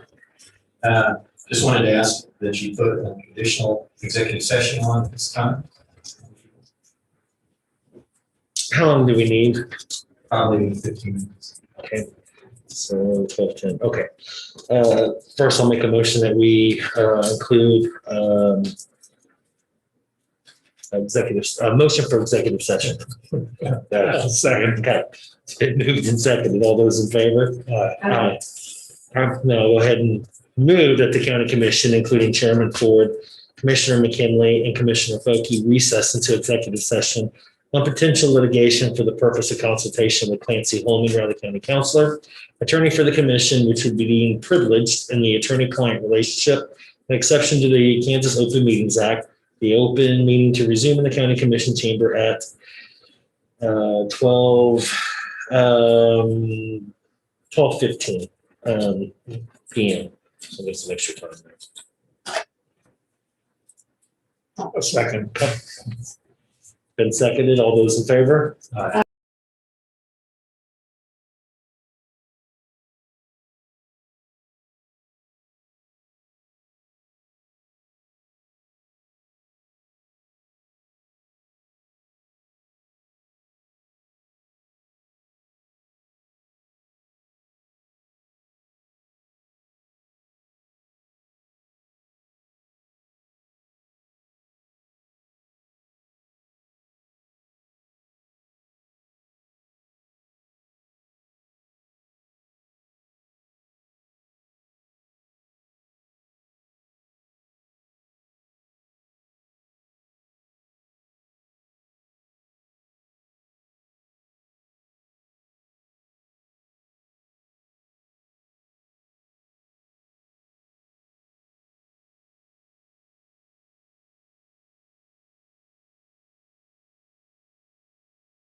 give a presentation on their budget. You guys are right. Okay. All right, I'll go ahead and move the Board of County Commissioners come out of executive session. I'll second. It's been moved and seconded. All those in favor? Aye. Aye. I also move that the record reflect action shall be taken consistent with consensus reached in executive session. I'll second. Been moved and seconded. All those in favor? Aye. Aye. Commissioners, and turn your slide. I think it was one of those little flippy weird things. Yeah, we need some kind of a. Yeah. We'll Get with Public Works or something on that. Actually, we could automate it maybe and just press the button. Have a little digital. Yeah. Have a digital. Yeah. We can take sponsorships and. Yeah. Okay. A little money or something for some charity stuff. Okay, well, that brings us to the end of our agenda officially. So I don't know, does anybody have anything else they'd like to discuss at this time? I don't. No? No. No? Cindy? Nope. No? We're good. Okay, so with that said, I will be more than happy to take a motion for adjournment for the day. I would move to adjourn the meeting. I'll second. Been moved and seconded adjournment of this May 6th, 2021 meeting. All those in favor? Aye. Aye.